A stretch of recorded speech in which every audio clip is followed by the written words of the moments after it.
His 80-year-old sister stared blankly at the table, trying to block out what was about to happen. Their mother was hurriedly serving the Sunday dinner she had been cooking on the stove, which was now overcooked. The loud sound of a truck stopping and doors slamming signaled that their dad had come home. He stumbled inside, clearly drunk, and started shouting, "What is this? Do I need to teach you how to tell time? I wanted dinner at 3 p.m., so where is it? Can you do anything right?" "Bill, I tried. It's only 4 p.m. now." She couldn't finish her sentence. Bill crossed the kitchen and hit her hard, causing her to fall to the floor and drop the glass jug she was holding, which shattered everywhere. "You're not just slow, you're clumsy too. Now get up and clean this mess. Feed your family and be a wife and mother for once." Sheila Tomlinson slowly picked herself up, wincing from the pain. She noticed a cut on her ankle from the glass, but kept going. She served the dinner quickly, forgetting about her own meal while she cleaned up the broken glass. The broken jug reflected her marriage, once whole, but now in sharp pieces that could hurt. Unlike the glass, she couldn't escape. She had to keep living as someone who felt broken. They lived on a farm far away from town, and she felt lonely. Her family was many miles away, and her husband's relatives lived too far. Once she had talked to Bill's sister about her situation, but that only led to a painful confrontation. She wanted to leave so badly, but without money, a vehicle, or a way to take her two small children, running away felt impossible.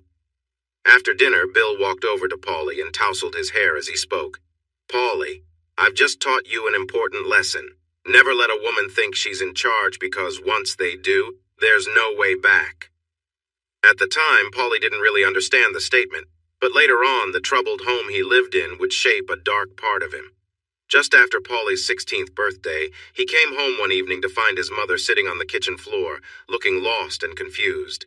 A missing tooth, two half-closed eyes, and a bruised face. He began to move towards the shouting coming from the living room. His dad was yelling at his sister, calling her useless, while holding her against the wall. She kicked at the air below her, struggling to free herself. In a moment of desperation, Paulie grabbed a tall lamp and hit his dad on the back of the head, sending him crashing to the floor. He kicked his dad hard in the stomach, causing him to gasp for breath. Paul's dad looked up, raising his hand to signal for Paulie to stop, but he couldn't. All those years of watching the pain and fear his family dealt with came rushing back, revealing the anger within him that his parents had shaped. As he lashed out at his father in a blind rage, he was only faintly aware of his mom and sister trying to pull him away, screaming at him to stop. When the anger faded, Paulie looked at his mother's face. Though her eyes were nearly shut from what she had endured, he saw a deep fear there. It was a fear stronger than any he had seen before, one that came not from his father's actions, but from the sight of her own son. She stumbled back, pulling her daughter with her. If she had lived in fear of her husband, the young man before her now filled her with true terror.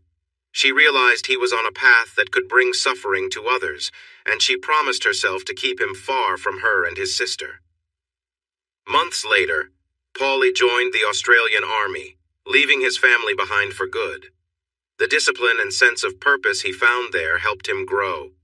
By the age of 26, he had become a sergeant in the elite Special Air Service Regiment, enjoying the challenges of his work.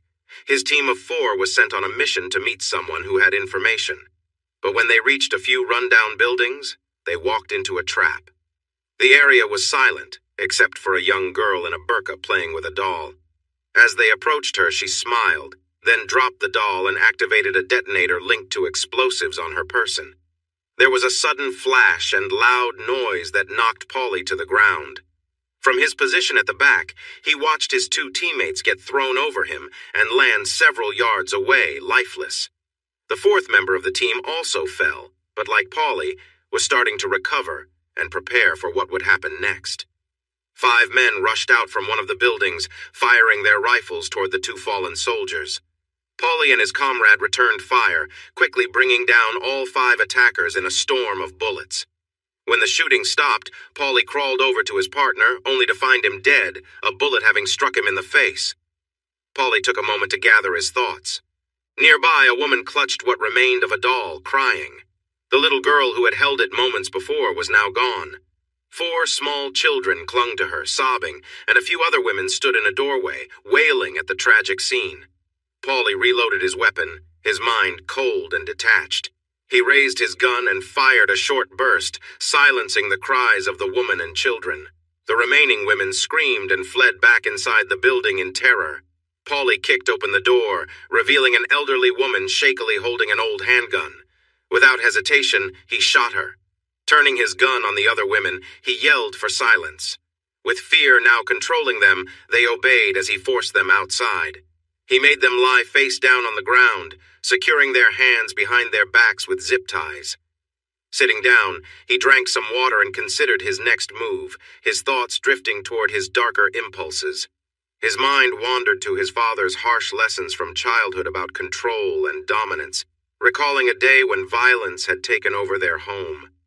Memories of that control and the consequences filled his mind, and Paulie felt a twisted sense of purpose take over. He forced the women into a Land Rover and drove them to a set of abandoned buildings a few kilometers away, making sure the area was empty before bringing them inside. In a room, he cut their clothes with his knife, leaving them in distress. He tied 3 of the women together with ropes, making escape impossible. Paulie dragged a table to the center of the room and forced the 4th woman over it, securing her legs to the table's legs and fastening a rope around her neck, leaving the other end loose. His actions were cruel, but for him, it was about control and fear. He found an old, dusty mirror in another room, wiped it clean, and placed it in front of the woman so she could see herself and the other captives. The scene was one of complete powerlessness, driven by Paulie's need to assert dominance and terror.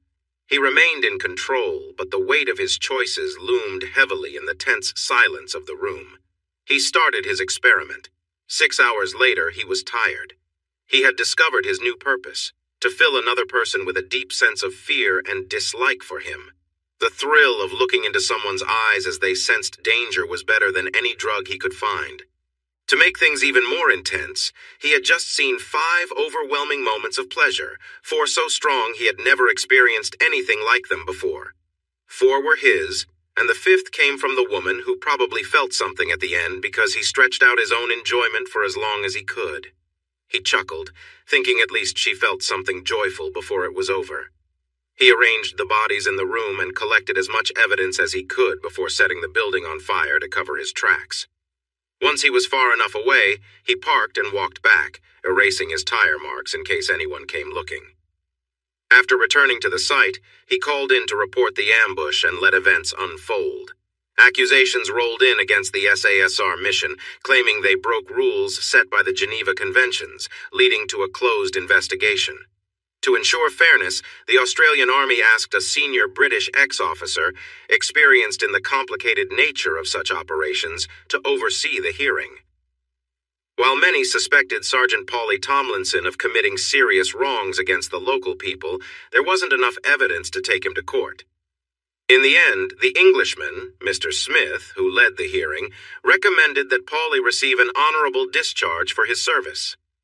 As the courtroom began to clear, Mr. Smith approached Paulie and quietly handed him a business card labeled Mr. Smith and Associates, featuring a phone number and on the back a restaurant name and time.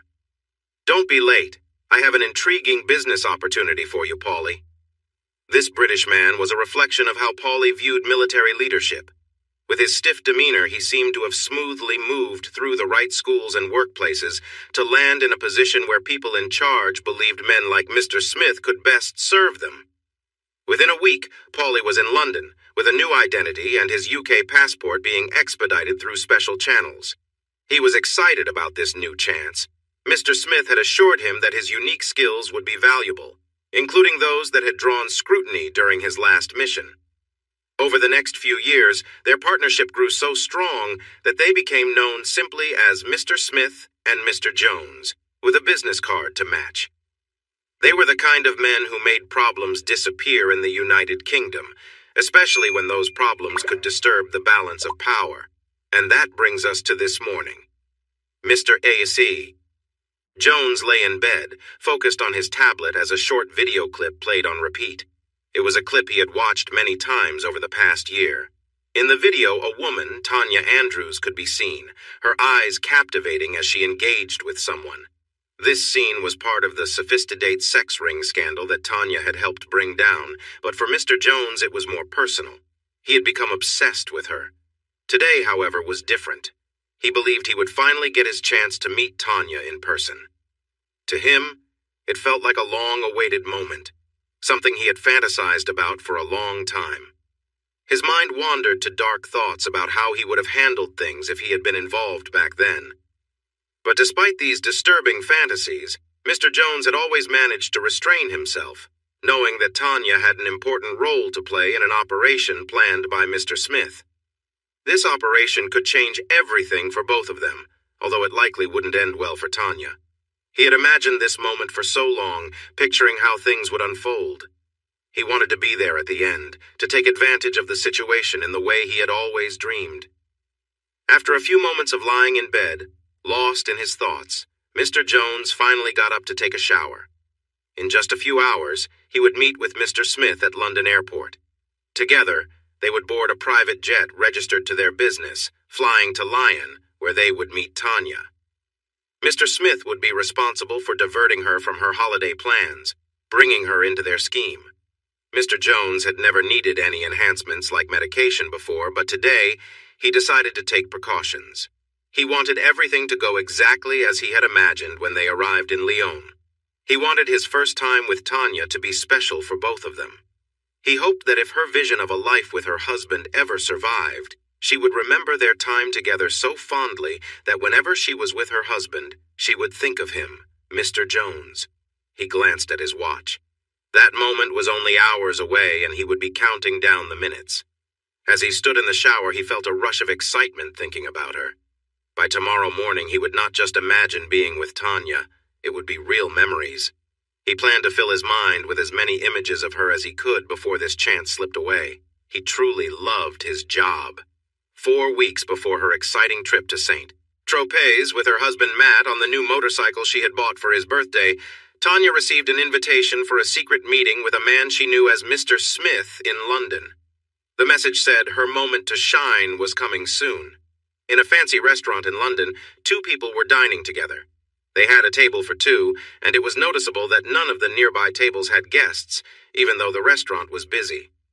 Tanya noticed people arriving and looking at the empty tables before the host quietly directed them to other places. She guessed that Mr. Smith had some influence. After they greeted each other, Mr. Smith ordered food for both of them. While they waited, he explained what might happen. He talked about a main task and a secondary one. The second task depended entirely on the success of the first. The first task might take about 2 weeks to finish, but the second could take a lot longer, possibly up to a year. Mr. Smith said it would be up to Tanya to try to complete it more quickly. He made it clear this challenge would test her in many ways, pushing her physically, mentally, and emotionally. However, if she accepted it, she would stand out in her career for years to come. They enjoyed a starter of snails in garlic and a delicious lamb dish for the main course, although Tanya wasn't a fan of the snails. They shared another glass of exquisite champagne that was truly the best Tanya had ever tasted. Mr. Smith, I will always be thankful that you trust me. But can I ask why? Of course, Tanya. We first noticed you because of the Webb family and the sad situation of the Indian diplomat's daughter who took her own life. We were ahead of you and aimed to take down the Webb family's network, which was causing harm around the world. Some higher-ups wanted to stop your investigation, but I read your file and was impressed. We took a step back and treated this like a job interview with some challenges. What challenges did you see? Tanya asked. He cleared his throat softly. Tanya, you might not like this, but we had already sent in an undercover agent before you went in. We found Sammy Mills quickly. Do you remember her? She left for Australia to escape the Webbs and start fresh. From speaking with her, we learned she was manipulated, much like you were. Tanya's anger flickered in her eyes. Don't be upset, Tanya. It helped us see if you could go further. Honestly, we looked over your plans for your second visit to Fashionistar, and how should I say this? We threw a wrench into things. Remember that truck that blocked your way and delayed your rescue? That was me. Her frustration was clear. I can't believe you set me up. You put me in a dangerous situation that nearly ruined my marriage. What kind of person are you? Smith looked at Tanya, his expression blank. his eyes lacking warmth. "I make tough choices without hesitation. I believe you have what it takes to rise to the top, Tanya. I see potential in you, but unlike a royal, you will have to earn your place. It won't be handed to you." "Do you see what happened at Fashionista as negative? I know you do. But think again. It was ultimately a good thing for you, not bad." Tanya opened her mouth to respond, but Smith continued. "Let me explain, and then we'll see how you feel. You did face difficulties, yes, but before that you were an exceptional undercover agent. Even Mr. Jones found some of your actions quite engaging. And here's the key part of what you are about to take on, Tanya. To succeed in this role, you will need to become an incredible actress. Why? Because the glamorous stars we see in movies and on TV have no real danger. Their actions are over quickly, and then life goes back to normal. It's all action. A kiss, a made-up scene under the covers, a little drama, and then cut. It's finished for them. If they mess up, they'll do it again until an important director is satisfied. But you, Tanya, will be a true actress. The roles you will play will be real, and you'll work hard to bring them to life every day until you succeed. In our pretend world, many people praise the stars we admire from afar, but the ones who really matter, the ones who keep things running smoothly, respect what you can do." Just then, the waiter came with dessert. Mr. Smith looked at the chocolate cake in front of him. "I don't often treat myself, Tanya, but today is special. This looks too good to pass up. Now indulge me. Tell me what I've done in life to be sitting here with you now. It's not a test, but this dessert has made me eager to play a game. Be honest with me. I want your best thoughts." "Okay, Mr. Smith, here goes. You grew up in a different area than me. I didn't know my father, and my mother struggled with addiction. You, I believe, came from a well-off family where money was never a concern for you. You likely went to boarding school and then a private school, possibly aiming for a military career. You probably attended the Royal Military Academy at Sandhurst and joined the Army as a captain, maybe even in a special unit. You're wearing a ring, so you're married. I imagine you and your wife were prepared by your families to keep up appearances among other families of your class. After your time in the Army, you likely joined MI5 or MI6, doing some undercover work before leading a division there or working for another secret government department. How does that sound?" "Very good, Tanya. You're spot on up until I became an undercover agent myself. Just so you know, I was part of the SBS. Yes, I was married like you said, but now I'm divorced and remarried. You mentioned we come from different backgrounds, and that's true to a degree, but now we live in the same area. In fact, I think we are about to be neighbors. I trust you so much that I'm going to share something very private about my life that very few people know, and Mr. Jones isn't one of them. My one and only undercover mission took place in an unnamed country in Africa. At the time, the country's leader was pro-Western, but a growing faction was looking for support elsewhere. A foreign entity was quietly providing funds to encourage this shift. I'll give you a hint. It wasn't the West or Russia. My cover was that of a mercenary, an ex-British SAS captain who had been dishonorably discharged for alleged war crimes. I was now working as a hired hand for those wanting to build forces capable of challenging regular government troops. I didn't get the job at first, but the American who did meet an unfortunate end during an attempt on the leader of the proposed coup. The attempt was poorly planned, and the leader was well protected. Still, you can imagine how that opened up an opportunity for me. Suddenly, I was the military advisor to our African contact. I even brought along a partner who posed as my girlfriend. Her role was to try to get close to the leader and gather the information we needed to stop the coup before it started. For the first month, everything went smoothly.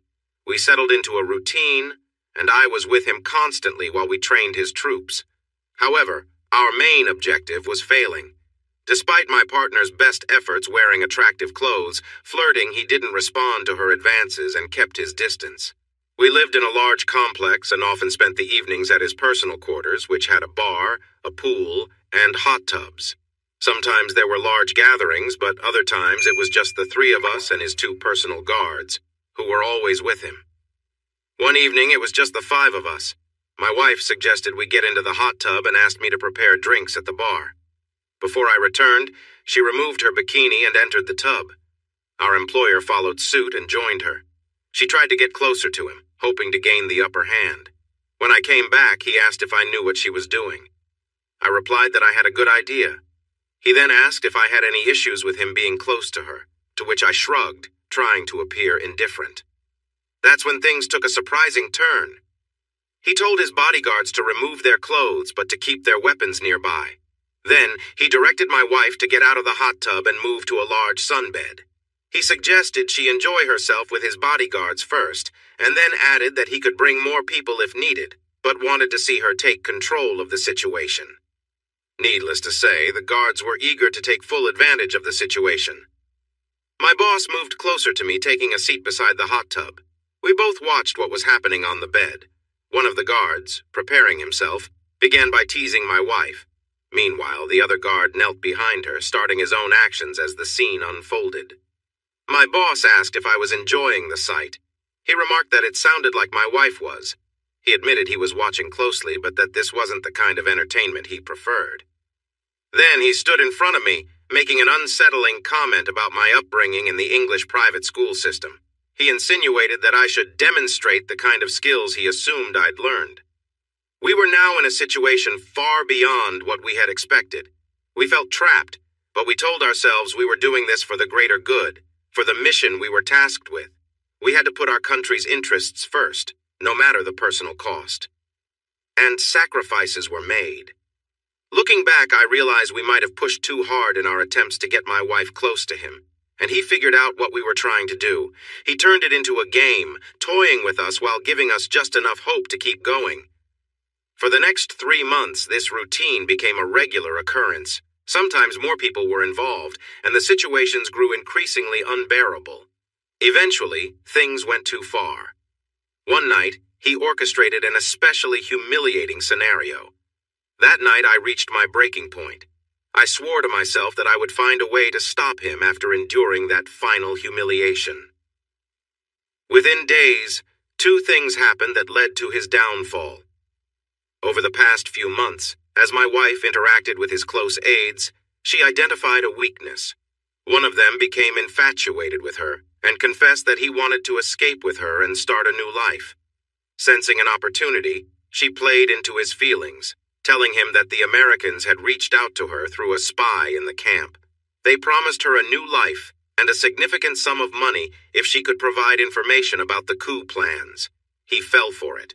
With his help, she gained access to critical files details about the coup's timing, how it was funded, the key targets in the government and military, and even the insiders working behind the scenes to bring down the current leadership.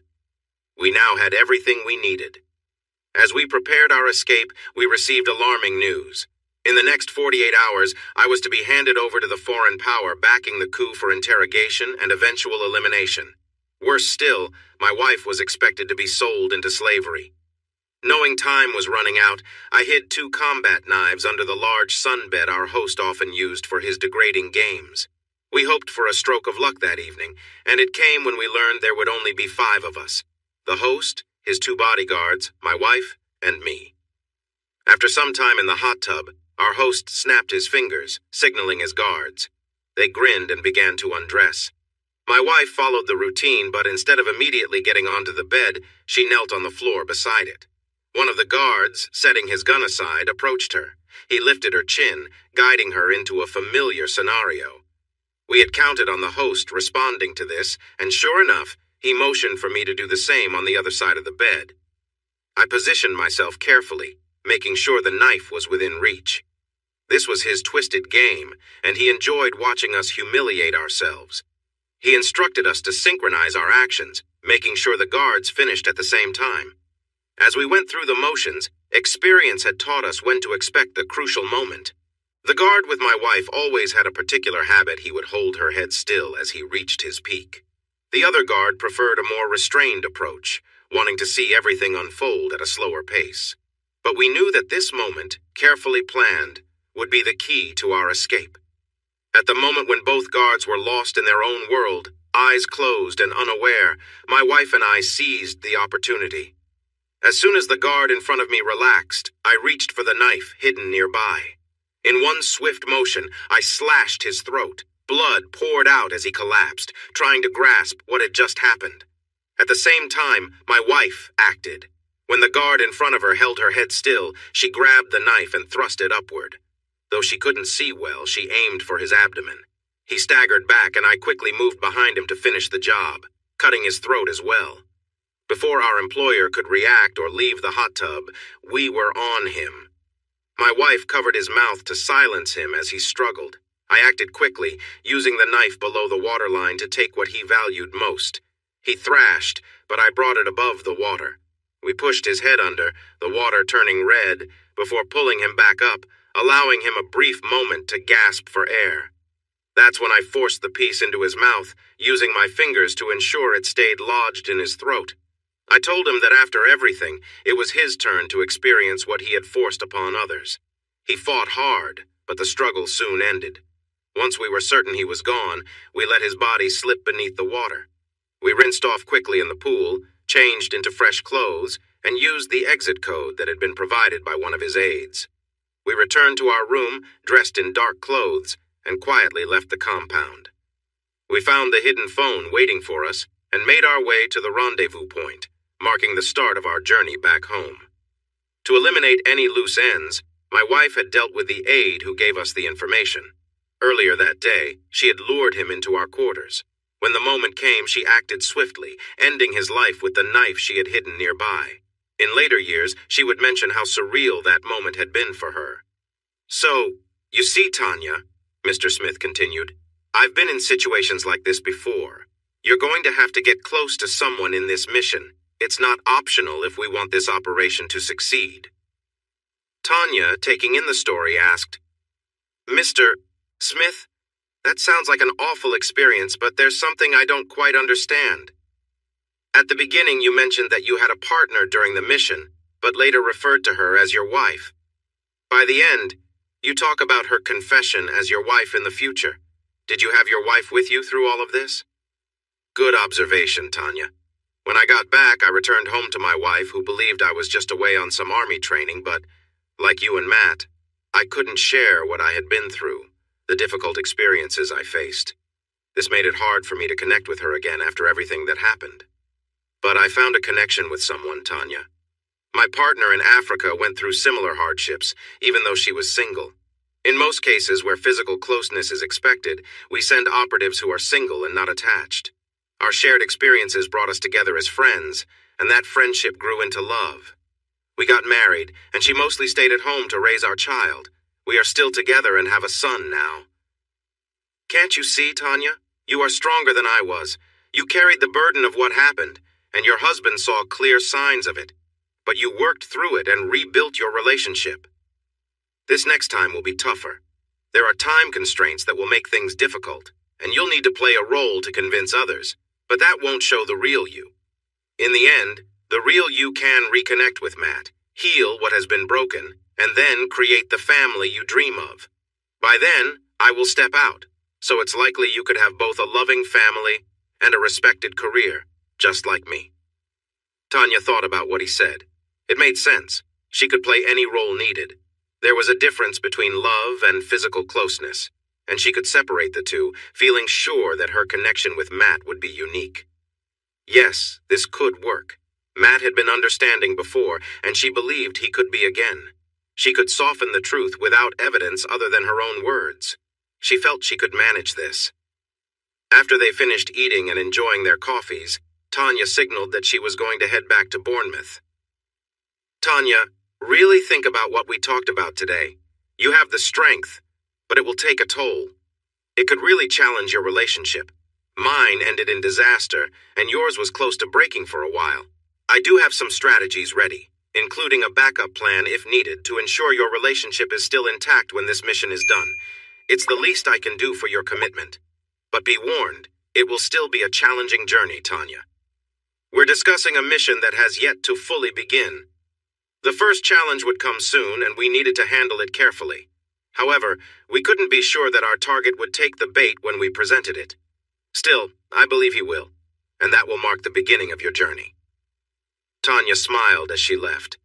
Mr. Smith had filled her with confidence in her skills. It felt like he and his partner, Mr. Jones, were the only ones who truly believed she could achieve great things. She needed to get home, though, because Matt would return around 10 p.m.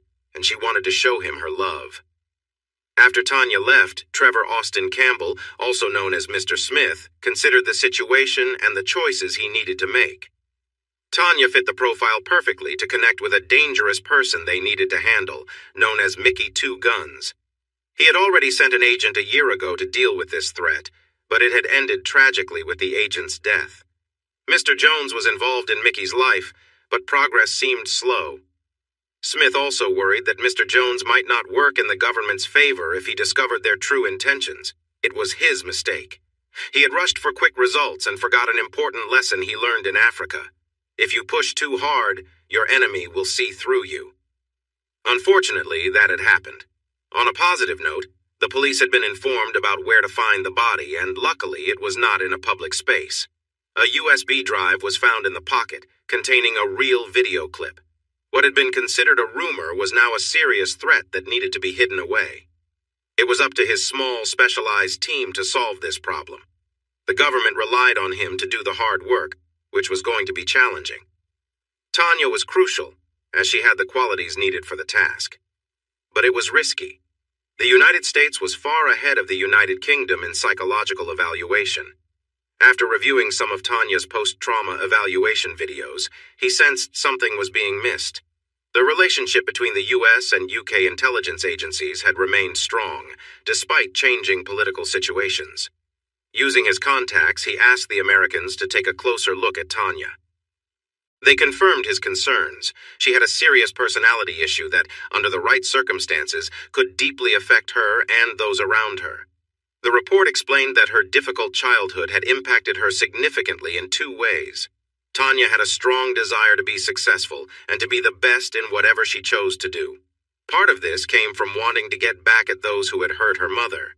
This focus helped her do well in school and get into the police force. During her evaluations, nothing showed any issues because the right triggers had not appeared in her life. However, this changed when she met Matt Andrews, and it happened too soon for Mr. Smith's liking. Fate brought Tanya and Matt together, both shaped by different but sad childhood experiences. Their bond grew quickly, leading to their marriage. While Tanya was clear about her ambition, their shared therapy sessions after Tanya faced a difficult event revealed some underlying problems. Matt had no idea how deep Tanya's drive went. He understood she wanted to succeed, but he did not realize what would happen if she couldn't reach her goals. They agreed on a timeline for starting a family, during which Tanya would step back from her ambitions. This only added more pressure on her. Tanya found herself emotionally tied to Matt. The belief that she could fully focus on her goals and ignore her feelings for him seemed possible, but it came with risks. If she worried that Matt would not be waiting for her when her mission was over, it could affect her mental state. Additionally, she might fully adopt her new identity and struggle to let it go. If she became too entangled in her role, the outcomes could be unpredictable. Mr. Smith had a plan. If the first phase of Tanya's assignment went well, both she and Matt would need to sign a contract that was still in draft form. He thought it was wrong for people to serve their country just to cover up any potential fallout. However, given today's quick information sharing, the government wanted a backup plan in case it became known that a married woman was put in a dangerous situation at their request. Mr. Smith knew Matt would never agree to sign the contract, which would likely cause confusion for Tanya between her two desires. So, he devised a trial plan.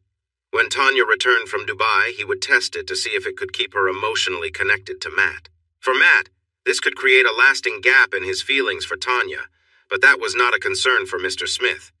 If the plan worked, he could keep using it when necessary, hoping it would help Tanya stay strong until the operation was done. But there were other problems. At some point, Matt would no longer be under his control in their relationship. One option was to remove Matt from the picture, but he needed to plan that carefully and choose the right moment.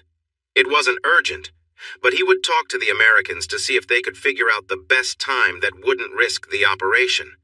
He imagined it might be toward the end. There was another factor to consider, and it was closer to home and of his own making.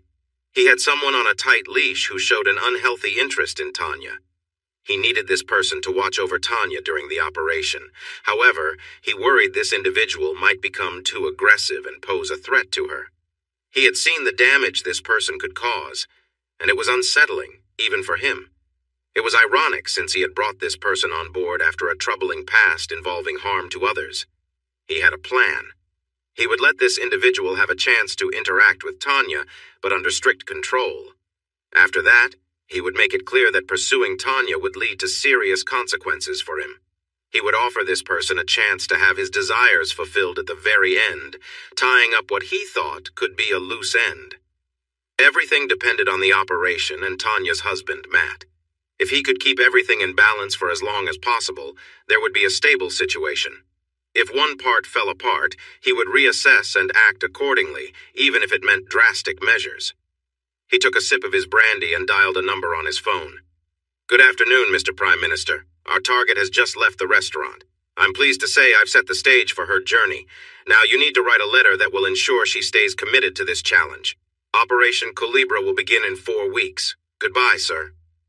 It was widely known that there were different levels of security in the Official Secrets Act, with the highest level being the most secretive. There was also a level marked with the letter Z, signifying the end.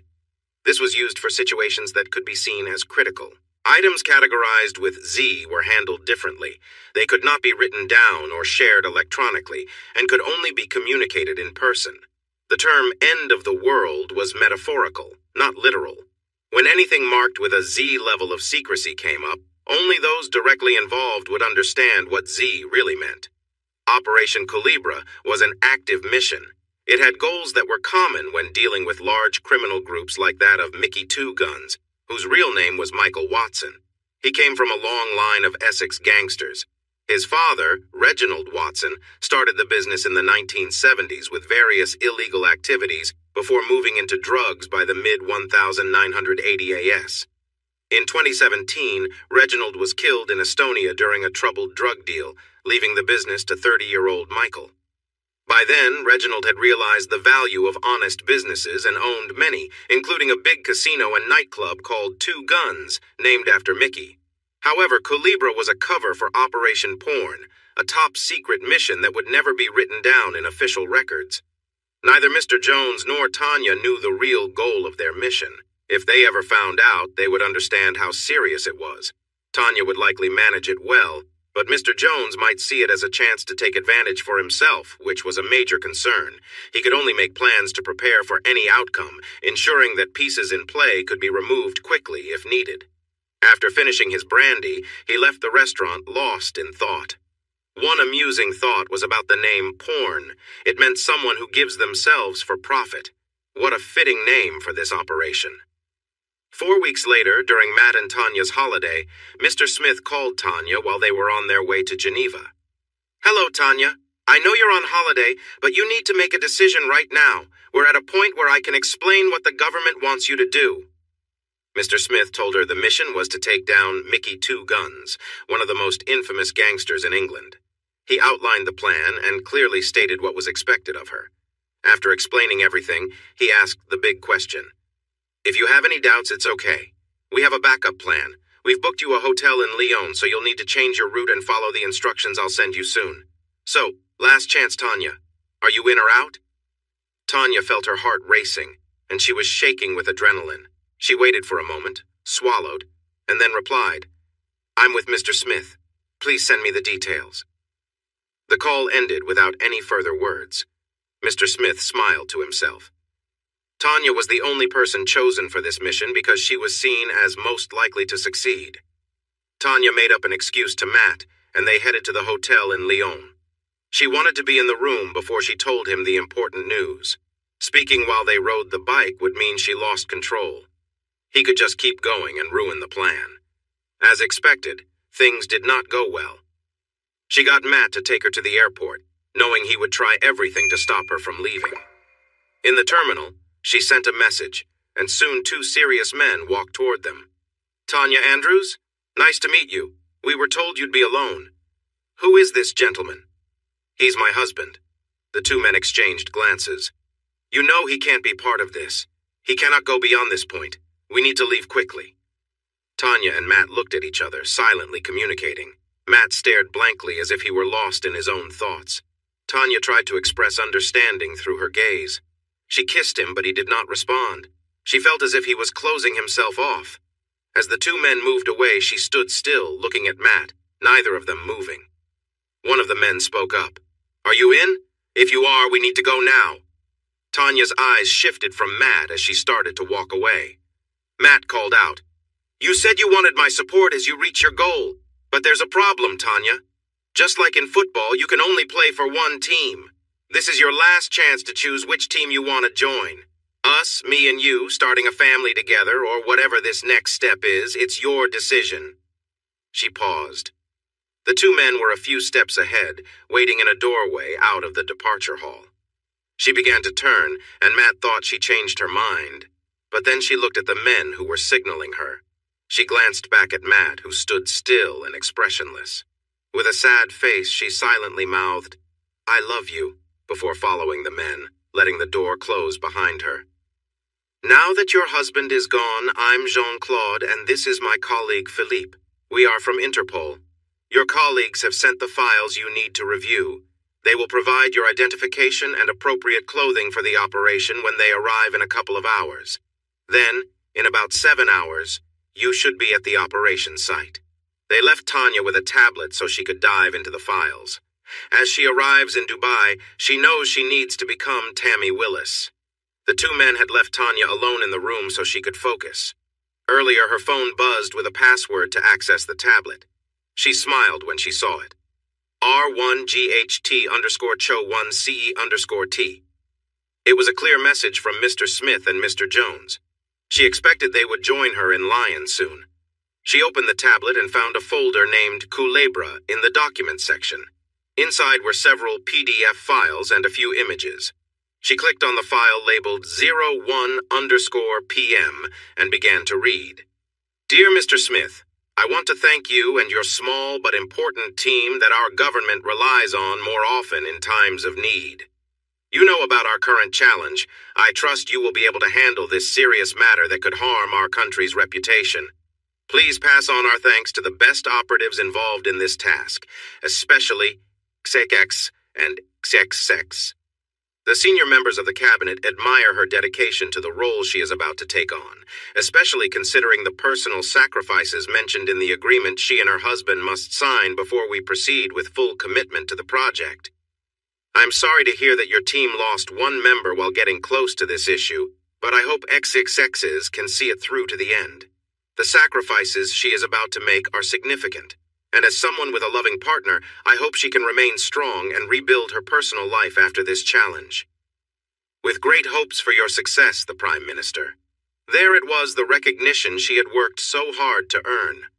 The long hours of studying, managing her money in college, living a simple life, and giving up on experiences most young women enjoy had all led to this.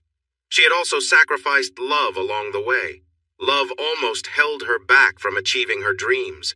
She planned to reach her goals first, then find a loving partner and create a happy family where children would feel cherished, not discarded, as she felt her mother must have seen her when she was left behind. She promised herself she would never let that happen. She thought about Matt. She had almost turned back to him in the airport before deciding to leave him behind. All she wanted to do was sit on the floor and cry because she felt stuck between difficult choices. What if she had gone back to Matt, choosing the safe path of being his wife and nothing more? Mr. Smith had made it clear that the opportunity he offered would only come once. If she didn't take it, she would fade into the background and give up on her dreams, becoming just another man's wife, missing out on the achievements she was capable of reaching. She had made her choice only half an hour ago when she walked out, leaving her husband behind. They had faced challenges together before and had come through them, their love strong enough to survive more. In the next room, French officers Jean-Claude and Philippe watched Tanya through a two-way mirror. "I can't believe the skills of that woman. I heard from her boss that she is the best undercover agent in the UK, but I thought that was just bragging. But wow! Did you see how she changed? It was like a scene from a silly American movie with her husband.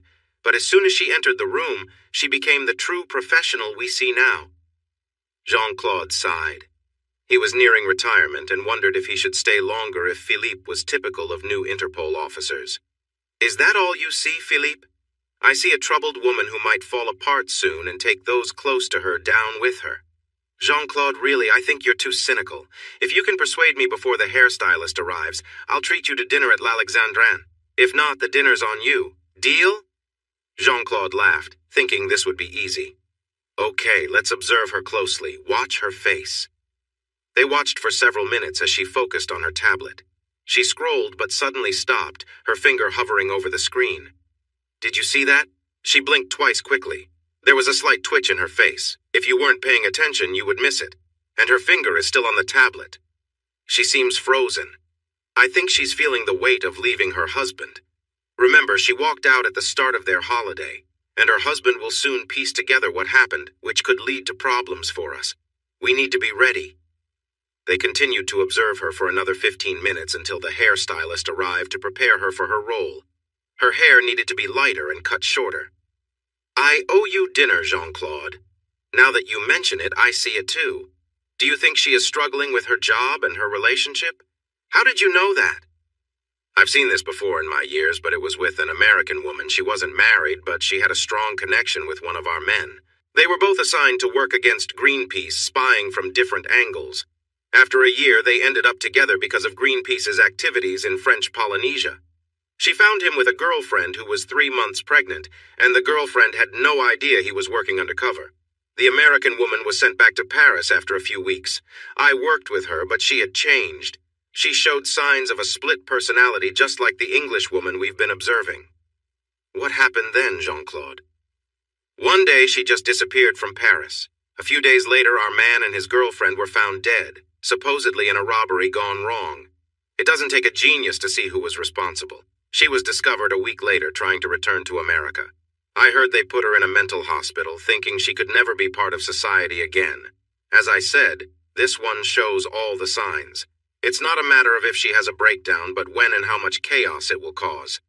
Just be thankful it's an English mess about to happen.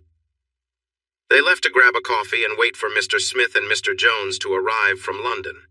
Jean-Claude had dealt with them before, and he was always cautious around Mr. Jones, keeping a close eye on him and making sure he was ready for anything. At Biggin Hill Airport in London, the Gulfstream G550 was filled with suitcases for Tanya, stored in the jet's bedroom. Mr. Smith grew impatient waiting for Mr. Jones. He felt it was a way to disrespect his authority. Mr. Jones arrived, and when he walked onto the jet, he was surprised to see a woman in her mid-40s sitting near the back by the bedroom door. He nodded towards her. Who is she? That's Mrs. Smith. She works part-time as a consultant for us. I have a feeling her help will be needed today. She's coming along with me on our holiday, too, always saying we should get away more often. Mr. Jones was upset. He wondered if this was Mr. Smith's real wife. He was starting to realize that Mr. Smith kept a lot of secrets. Smith was sharing less information about the operation, which was now entering a new phase with Tanya joining the team. How would the plan help Tanya adjust as she traveled? Would Mrs. Smith be involved, watching? Or would she simply listen from another room? The jet took off for Lyon, and in less than 2 hours, the 3 passengers would become 4. The 3 of them sat at the table in the office area of the plane, going over the documents one last time to make sure everything was in order. When the plane landed, Mr. Smith and Jones were the only ones who got off for the short walk to the terminal. Halfway there, Mr. Smith spoke loudly enough for Mr. Jones, who was slightly ahead, to hear. "Paulie, we need to talk before we go inside." Mr. Jones stopped but did not turn around. This was the first time since he had come from Australia and changed his life that his only friend had used his old name. Whatever was about to happen would change their relationship.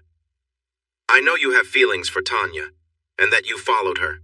I understand what your intentions were. I'm glad you held back. It would have been too soon for you to take such a big risk.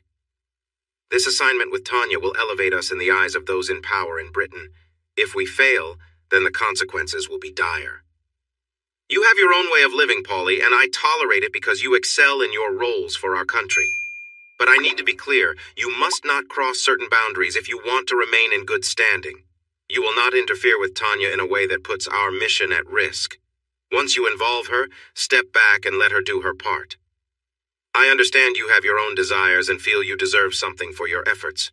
After we leave Lyon, I will let you have a chance to connect with her, but I will be watching closely. It will not be how you usually prefer. We both need to support her in embracing her role. I've already started preparing her in London, but we need to take this next step carefully.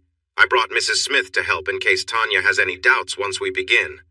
If you go off track and show your true self at any point, it will ruin everything. You will stop there. I want no signs left, and she needs to arrive in Dubai feeling ready to make the most of this chance for change. Do you understand? Polly nodded. Don't just nod, Polly. Speak so we have no confusion. Mr. Jones turned, his face blank, but Mr. Smith could sense the frustration behind his calm exterior. Yes, Mr. Smith, I understand and agree with what you've said. Good, I'm glad we're clear. I'll add that when we finish, there may be a chance for you to enjoy something special with someone you've wanted to connect with. But you must not do that unless I am there with you to give my direct permission. If you go ahead without my approval, I will come after you, and it won't be pleasant. As they walked in silence through the terminal, Mr. Jones was upset about the limitations Mr. Smith was imposing on him. He tried to calm down. He might not be able to act on his instincts now, but he could be patient. Waiting could make the final outcome even more satisfying. Inside, 2 French Interpol officers greeted them and led them to Tanya, who was finishing her transformation. Her long hair was now cut in a stylish bob, dyed blonde, and styled differently. A makeup artist had given her a fresh look, using colors she wouldn't normally choose. Looking in the mirror, Tanya felt pleased with the change. Mr. Smith approached Tanya and gently kissed her cheek.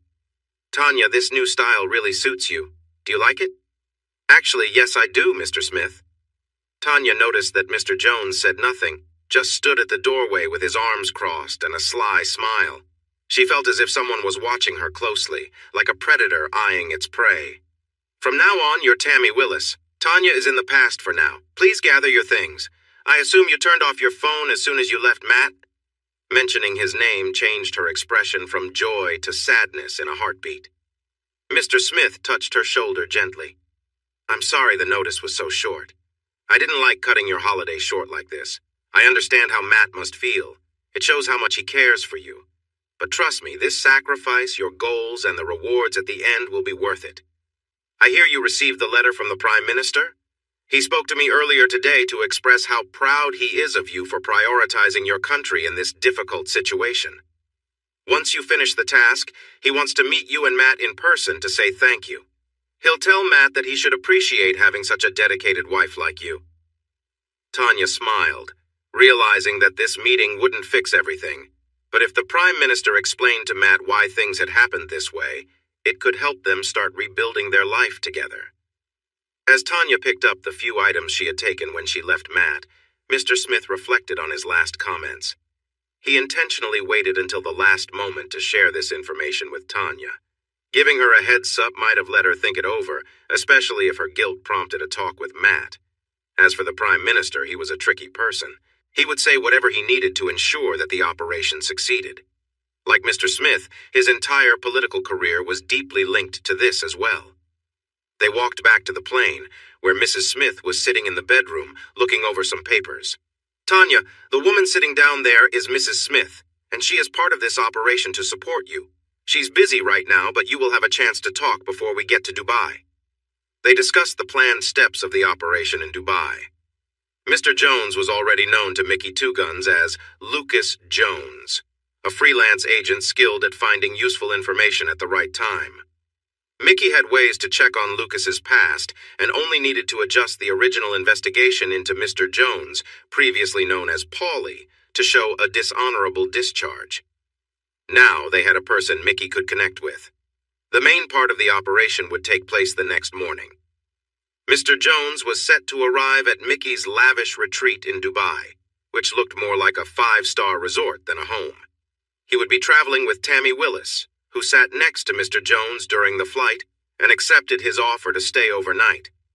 Mickey held a master key for every room and followed a well-known routine. The guard would inform Mickey about Mr. Jones's arrival and mention a female guest with him.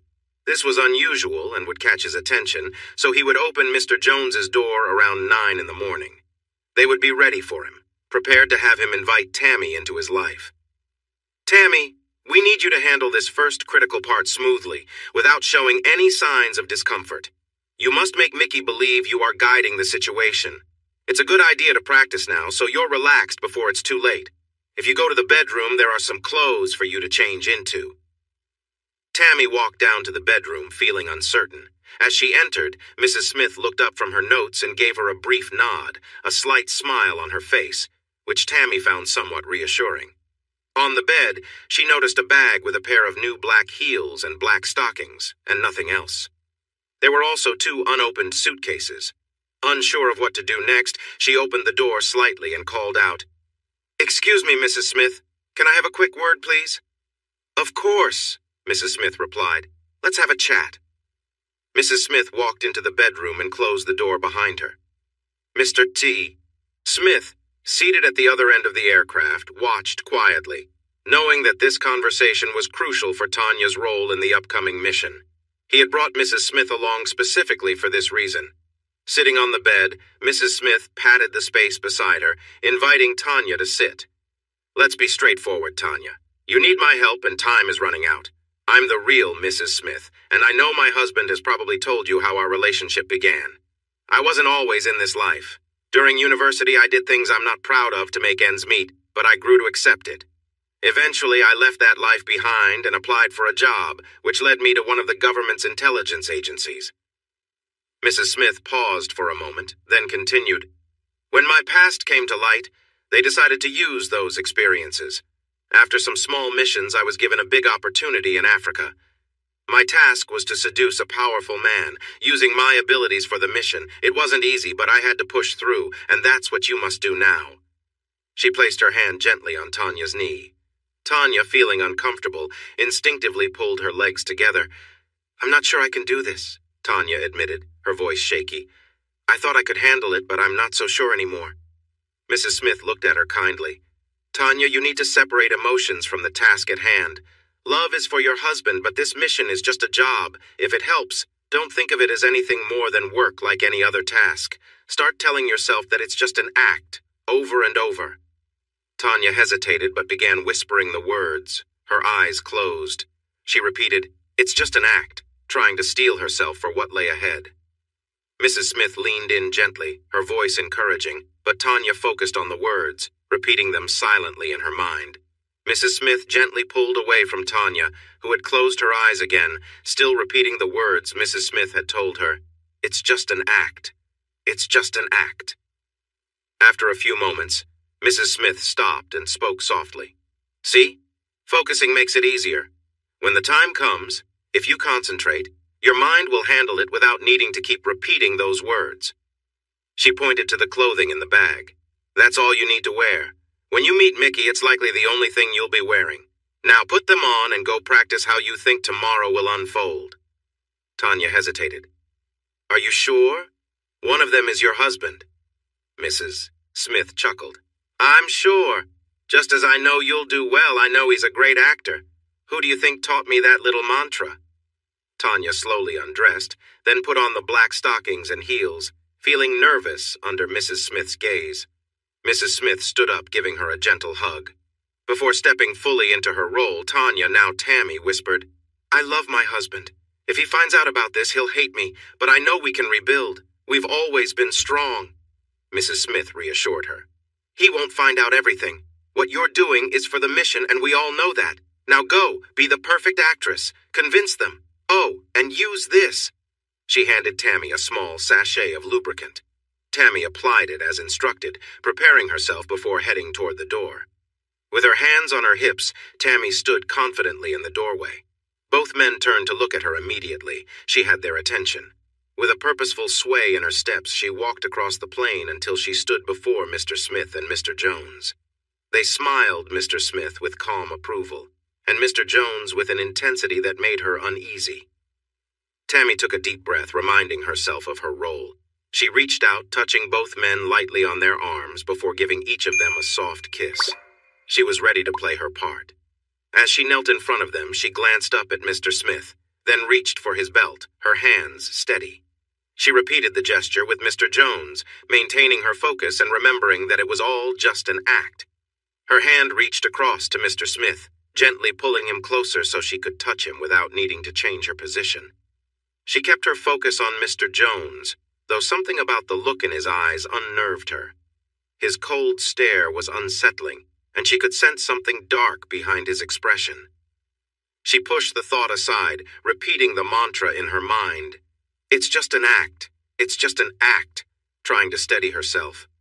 Mr. Smith's body responded to her touch, and she could feel the tension building as she focused on him.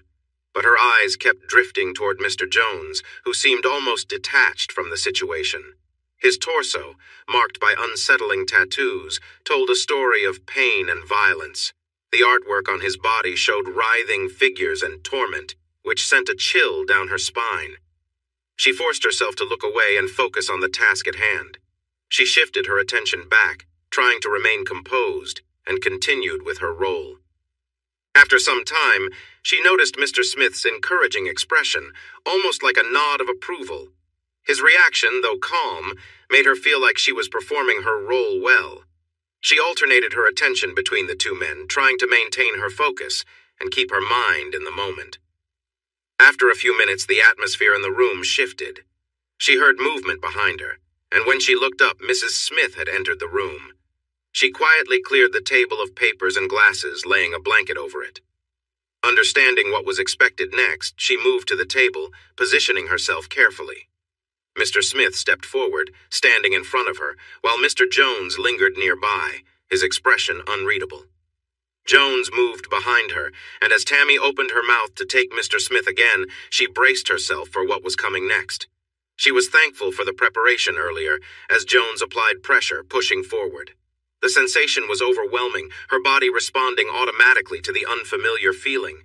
Despite her focus on the mental chant of, "It's just an act," her mind couldn't entirely block out the physical responses. She reached back to signal Jones to slow down as discomfort began to build. He paused briefly before continuing at a steady, controlled pace.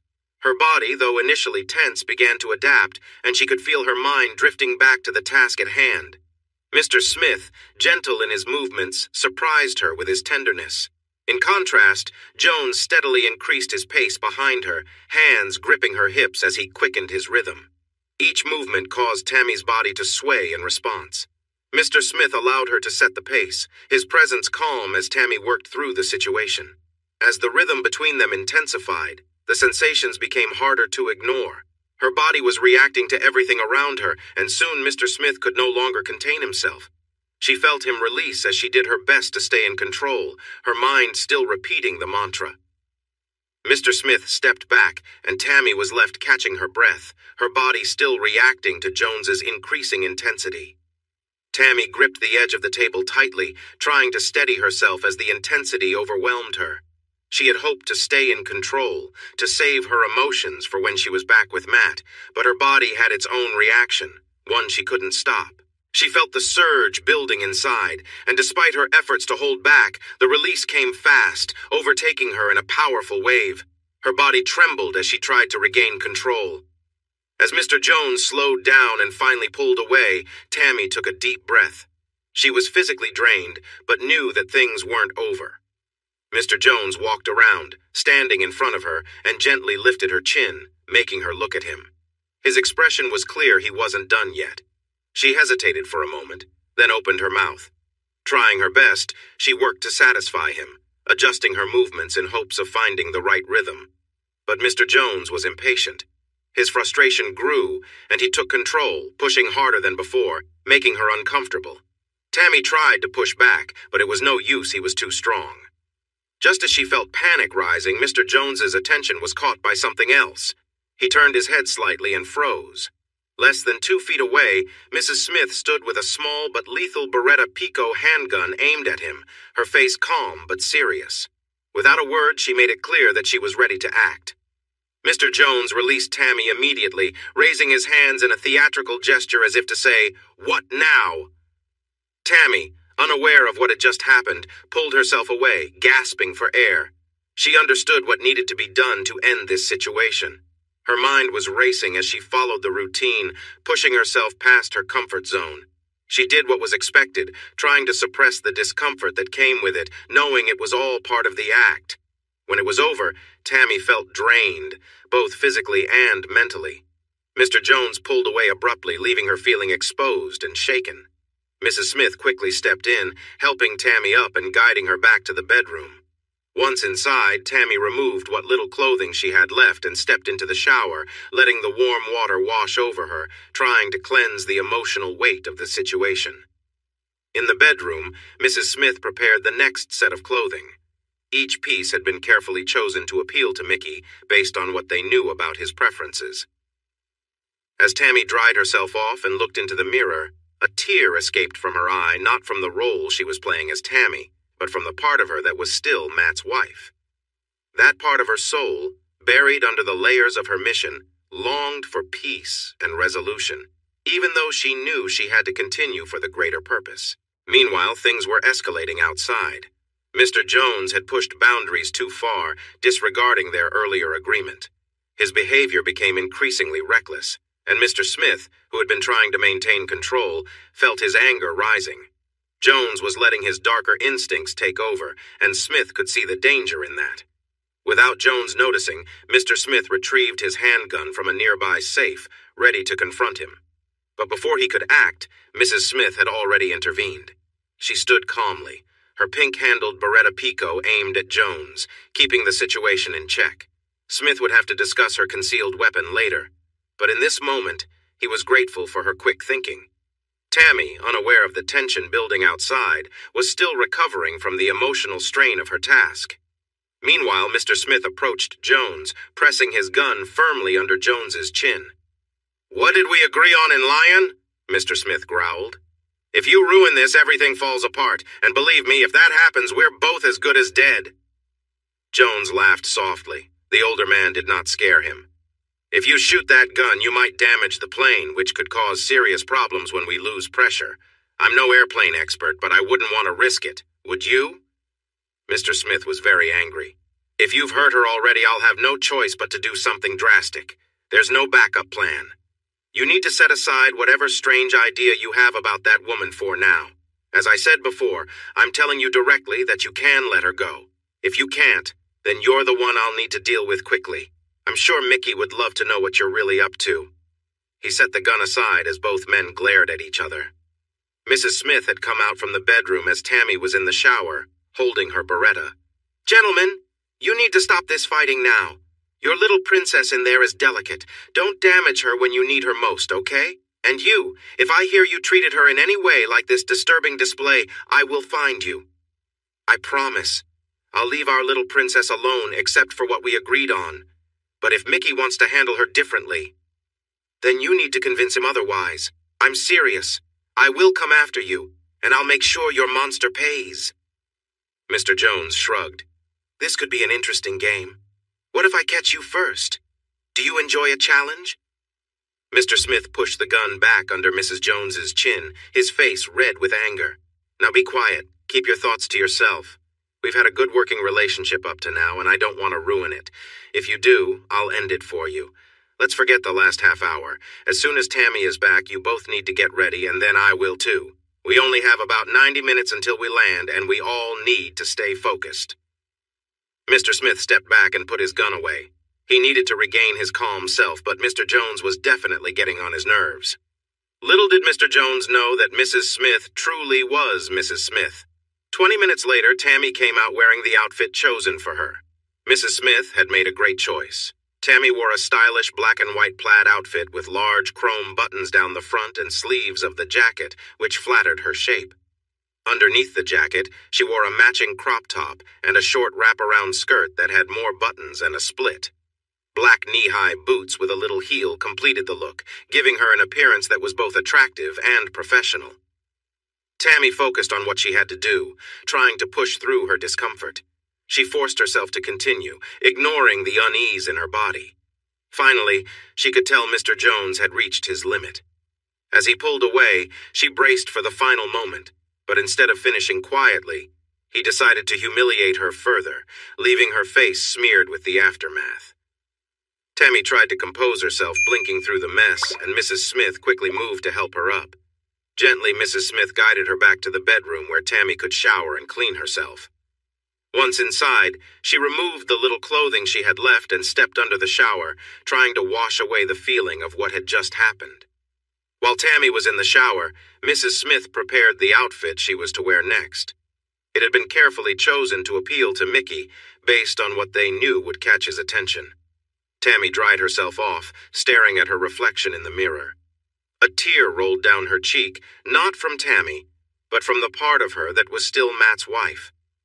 That part of her mind, which felt overwhelmed by guilt and sadness, had been pushed aside by the strong, determined side of Tanya, the part that needed to succeed in this mission. Deep inside, the part of her that longed for her past life still existed, hoping for redemption. As Tammy dressed, tensions were rising elsewhere on the plane. Mr. Jones, disregarding their earlier conversation, had taken things too far. Mr. Smith's anger grew as he realized Jones was losing control, letting his darker side show. Out of Mr. Jones's view, Mr. Smith retrieved his handgun from the small safe, ready to confront him. However, Mrs. Smith was already ahead of him, standing firm with her pink-handled Beretta Pico aimed at Jones. Mr. Smith silently appreciated her quick action, though he'd later need to discuss how she had concealed the weapon. Tammy, unaware of the confrontation, finished getting ready. Meanwhile, Mr. Smith moved toward Mr. Jones, pressing his gun hard under Jones's chin. "What did we talk about back in Lyon?" Mr. Smith growled. "If you break her now, everything falls apart and we'll both be walking dead men." What they didn't accept was that he had no wealth. He told them that the things he had belonged to the people he worked for, but the small group wouldn't listen. They tied his wife to a wooden beam, making her stand. Then they hurt her until she bled. After an hour, they stripped her and continued to harm her until she lost consciousness. They then made her unable to scream. All the while, Saeed promised them they could have everything the couple owned. But they didn't believe him, so they threatened and punished them more and more. At 8 in the morning, Mickey, his father, and their guard drove to Saeed's house to get him. It was strange because he usually waited outside, but something felt off. A broken car was parked outside the house. Mickey's father backed the car away, checked his weapon, and handed one to Mickey. "Something feels wrong. Maybe it's time for your first kill, Mickey," he said. They moved towards the house, and being young and quick, Mickey climbed up to the first floor while his father and the guard went through the back and front doors. That day, Mickey earned the nickname Mickey Two Guns.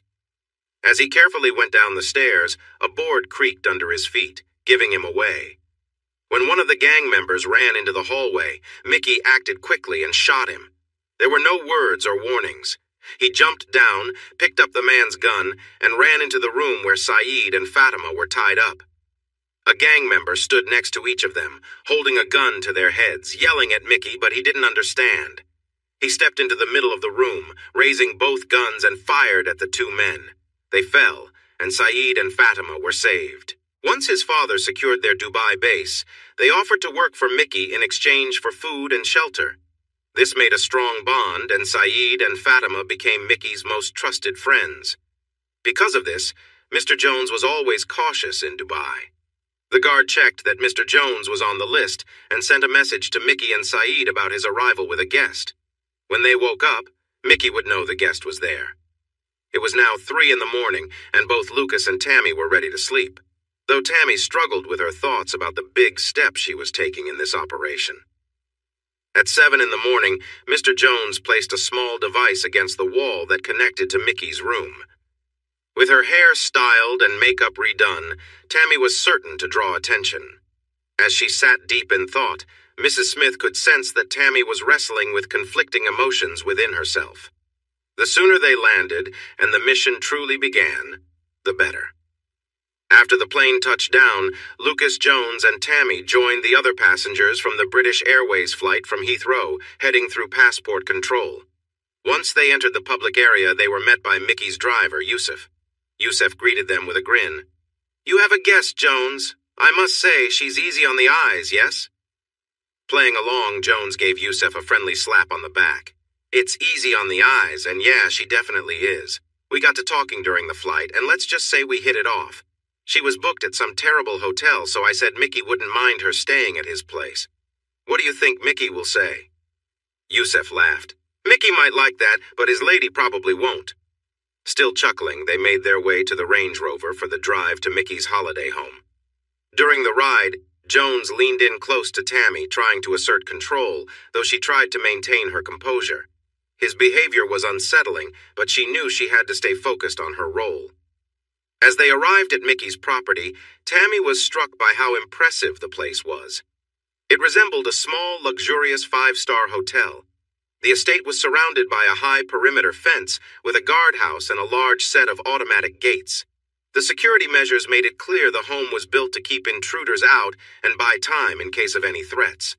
The house was laid out like a cross, with the central area containing a large living space, kitchen, mini theater, games room, and a small gym. Each wing of the house held bedrooms, including one for the on-site staff. Mickey's two key staff members were fiercely loyal to him, having pledged their lives in service due to a personal debt they owed him. Years ago, when Mickey's father had invested in Dubai, he had hired a local guide and negotiator named Saeed. One night, a group of men, believing Saeed had valuable possessions, stormed his home. They beat him severely and tied him to a chair, threatening to harm his family unless he handed over everything. They even threatened his wife in front of him, escalating the terror. As he stepped closer to her, Tammy found herself looking at two tattooed guns. They were unique, with the guns drawn across his body in a way she had never seen before. Each gun was positioned horizontally between his legs and his torso, creating a striking appearance. Tammy stared at the tattoos in surprise.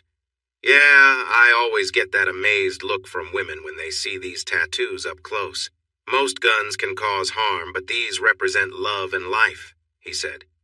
Tammy held his gaze and replied, "Then show me how good you are at using those." He moved closer, and she playfully engaged with him. Using a flirty look, she kept her eyes on him as she became more involved, creating a rhythm that made the moment exciting.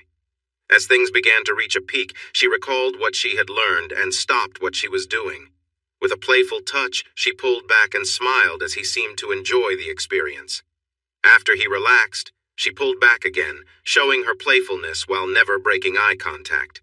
Tammy had a way of captivating him, making him want more. "Tammy, are you a professional? It's early and you look quite striking. I assume that the look in your left eye means you've had some fun recently.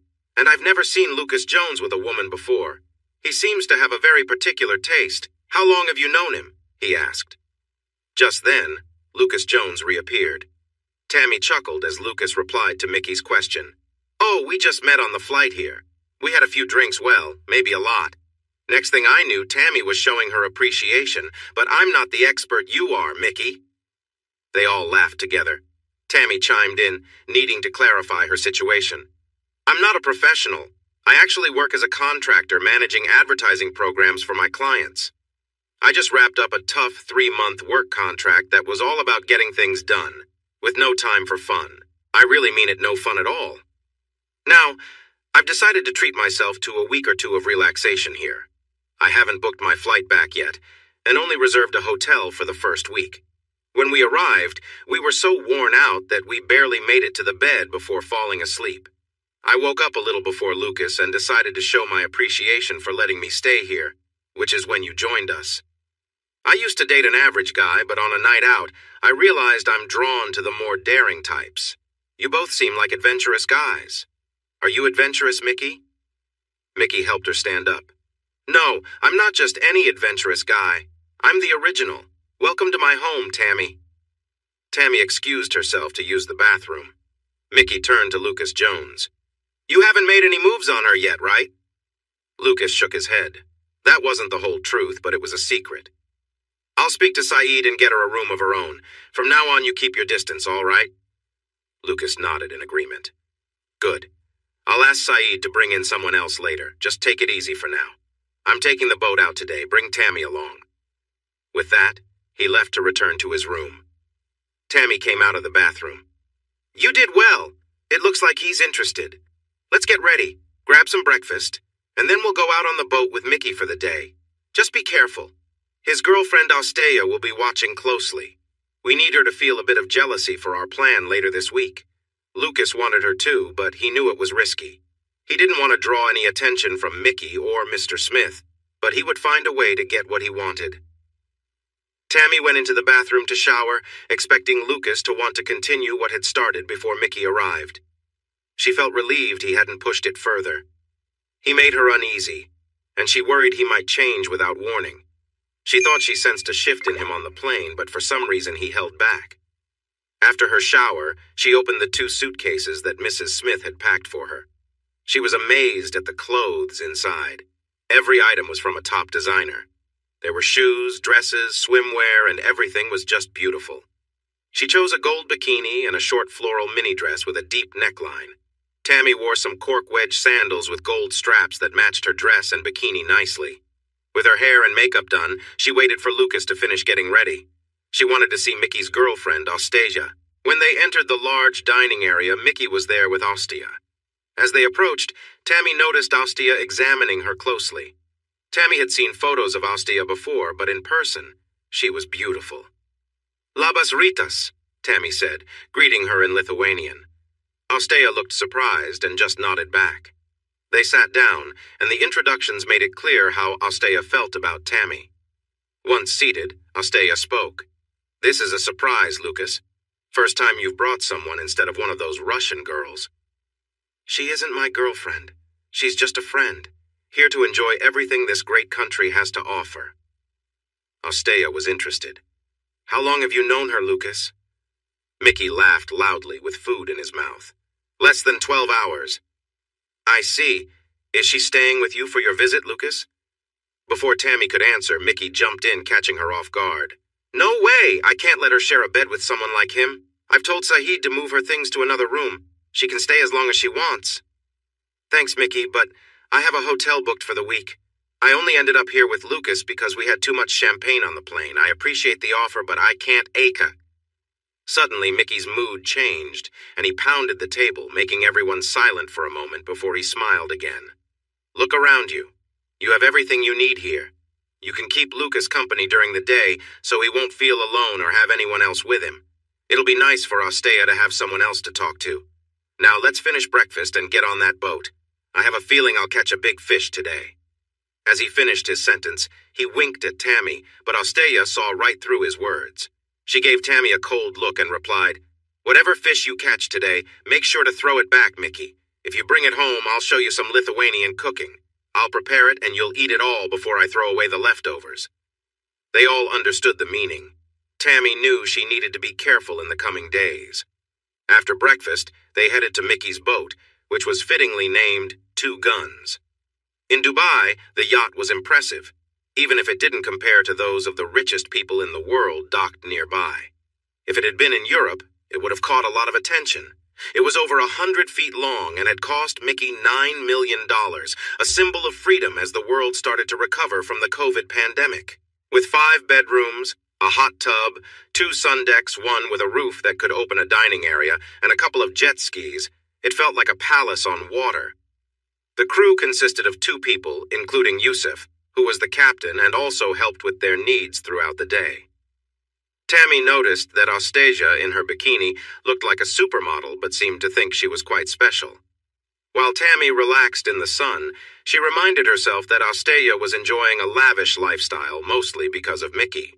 Meanwhile, Mickey and Lucas Jones were back at the stern, trying to catch some fish. Yusuf served them a light seafood lunch, which was delightful. After eating, Ostasia returned to sunbathe with a drink in her hand. Tammy tried to talk to her, but Ostasia was distant and unwelcoming. Perhaps it was just how she was. Taking control of the yacht, Mickey steered along the coastline. Lucas joined Ostasia on a sun lounger while Tammy wandered around the boat, eventually finding herself at the helm with Mickey. She had many questions about the yacht, how it was powered, how it performed, how long it could stay at sea, and how easy it was to steer. Come and try it out, it's not hard, Mickey said, stepping aside so Tammy could take the wheel. He stood close behind her, guiding her hands on the wheel as they navigated the waters, making the boat glide smoothly through the waves. See, I told you it wasn't hard, he said. Tammy playfully replied, You're joking, Mickey. This is tricky. Maybe one day I'll get to steer alone. She laughed, realizing the misunderstanding could be seen in more than one way. Just then, she noticed Ostia getting up and looking around, probably wondering where they had gone. Ostea had never said anything to challenge him, but she thought it was part of the deal that Mickey might try some new experiences when he was away, especially with business partners. However, she saw Tammy as a threat to her plans and wanted to find a way to get rid of her quickly. Mickey passed control of the boat to the captain he hired and went to join the others on the sun deck. They relaxed and enjoyed some drinks before heading back to the marina and Mickey's house. Mr. Jones had to admit that Tanya was doing a better job at pretending to be Tammy than he had expected. He imagined them at the helm together for a while before Ostasia would wonder where they were and go looking for them. Wanting to impress Tammy, Mickey decided to book a table at the 8 Mosphere restaurant in the Burj Khalifa, the tallest building in the world and known for having one of the highest restaurants. He called Saeed to arrange it, telling him to use any connections he had to secure a reservation. An hour later, Saeed called back to confirm a booking for 4 people. Mickey knew it cost him a significant favor, but he felt it was worth it. When they returned to Mickey's house at 4 p.m., they had an hour and a half to get ready. Mickey told Tammy he had planned a wonderful dinner experience for them and encouraged her to dress nicely. In her room, Tanya wrestled with her feelings about leaving her husband. She and Mr. Smith had agreed she could speak to Matt after a couple of days, hoping he would be calm enough for a sensible chat. She hoped he had gone to Saint-Tropez, but she doubted it based on how upset he was when they last saw each other. All her things were left on the plane and taken to Mr. Smith's office until she returned to England. Tanya went to Mr. Jones's room. The phone she had was unable to make regular calls as a safety measure from Mr. Smith. Instead, it used a special government app that hid her number, making calls untraceable and secure. If she tried to call someone, both Smith and Jones were notified and could approve or deny the call. She tried to call Matt using the app, expecting him to be angry. He was even more upset than she thought he would be. She tried to soothe him, saying she had read his messages and would be back soon, but he didn't want to hear it. Something had changed for him since she left, and he gave her an ultimatum. Either stop lying and check the messages he sent, or they were done. He told her to call him back in 90 minutes when he was at the terminal in England. She could tell from his voice that he meant every word. Mr. Jones talked to Mr. Smith received some alarming messages that had been sent to her phone in London. As Tammy read them, she felt overwhelmed and dropped the phone. She fell back onto the bed, shocked. "I need to go home. Matt needs me now more than ever," she cried out. In a rush, she darted to the bathroom, feeling sick. Mr. Jones picked up the phone and looked through the messages. It was startling news. Matt's grandmother had passed away. Just when things seemed to be improving, this could change everything. He decided to call Mr. Smith. Meanwhile, Tammy was in distress. Tanya, another part of her mind, took over, and she longed to go home. For the next half hour, a heated discussion unfolded between Tanya, Smith, and Jones. They warned her that if she left now, it would be seen as a serious mistake, and she could lose her government job. Mr. Smith made it clear that finding a new job would be very difficult.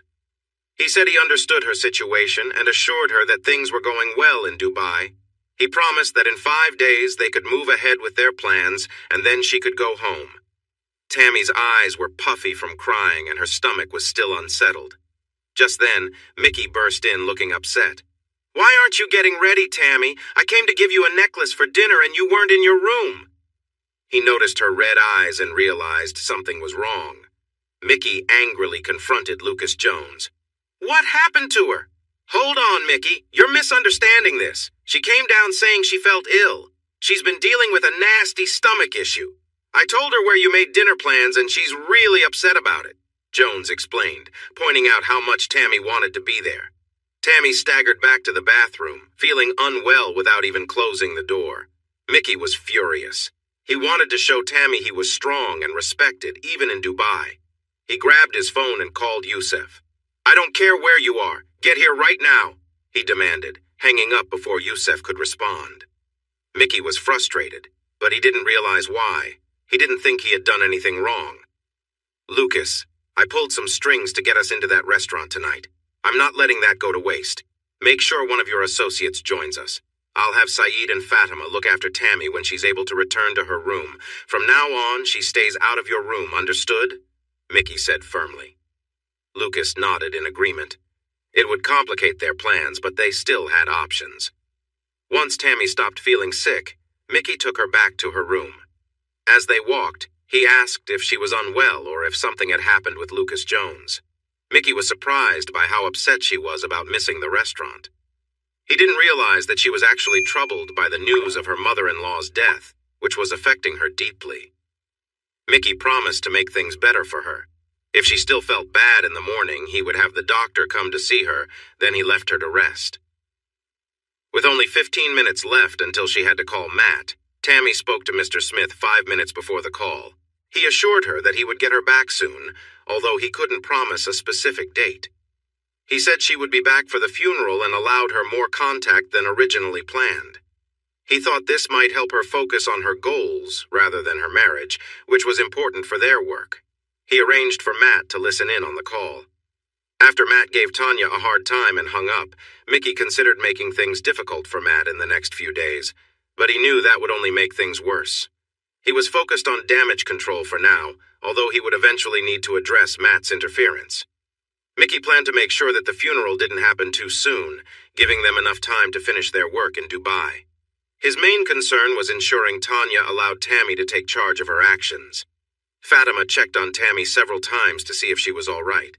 Tammy understood they could share some details with Matt later, but she knew he wouldn't be told anything that would explain her choices. The next day was spent at Mickey's house by the pool. Although she looked tired, everyone believed it was due to her illness. In the afternoon, Tammy was surprised when Yusuf showed up. He had 2 black eyes and a cut lip. With Mickey watching, he came over to Tammy and apologized for her feeling sick. Embarrassed, she took his hand and told him it wasn't his fault. Yusuf nervously glanced at Mickey and insisted it was just an accident before quietly stepping back. The following day, they went into the desert to ride camels and then drove 4-wheel buggies across the sand dunes. Tammy quickly adapted to the lightweight buggy and raced alongside the boys, often outperforming them. They set up a mini racetrack to compete against each other. Tammy showed her competitive spirit and narrowly beat Mickey to the finish line. That evening, they had dinner at Mickey's house. A catering company came in to provide a wonderful meal and some entertainment with dancers performing traditional routines. Mickey looked into Tammy's background, discovering that she had only her elderly mother remaining. Her mother lived in a care home and had advanced dementia, barely recognizing Tammy anymore.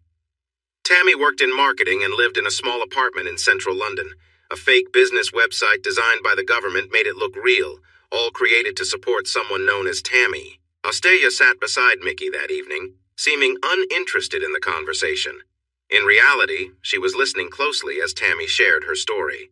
While playing with her phone, she appeared bored, but she was closely examining everything Tammy said, trying to find any inconsistencies in the image Tammy presented online. But everything seemed real.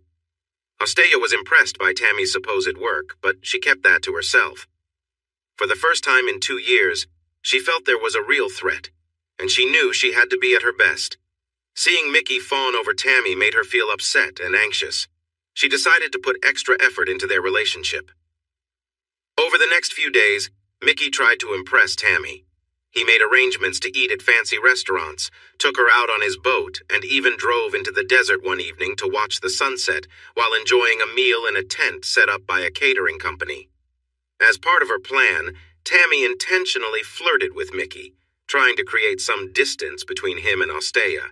She did this carefully, ensuring it wasn't obvious enough for Osteya to notice and react. Tammy knew a big party on Mickey's boat, where important local guests would attend, would be crucial for her plans. Tammy had a clever idea to help her replace Osteya, enlisting Lucas Jones to assist her in making Mickey forget about her. She researched and arranged for a stunning ice sculpture of Mickey's tattoo to be delivered to his boat just before they arrived. The sculpture would stand 4 feet high, featuring a base that emitted a fog and colorful lights. She spoke to Fatima, who thought it was a fantastic idea, but insisted Tammy pay for it as a thank you to Mickey for his hospitality. They agreed to keep it a secret from everyone except Yusuf. Tammy wanted to repair her relationship with Yusuf. That evening, Tammy wore a standout dress, a Madison bandage chain dress that was different from a typical black dress, drawing attention in all the right ways. Dressed in a stretchy black outfit, the shoulders were cut out, and a series of small chrome chains connected the back to the front. A rectangular piece was missing from the dress just below her left side, creating a gap that was secured with more chains. Without a bra, it made her appear quite striking. She acknowledged that she looked stunning. With light makeup and some black heels, she felt ready to shake things up between Mickey and Ostea. When they met up to leave, Mickey, Lucas, and Ostea were taken aback. Mickey and Lucas were surprised by the confident woman before them, while Ostea felt uneasy, concerned about being overshadowed.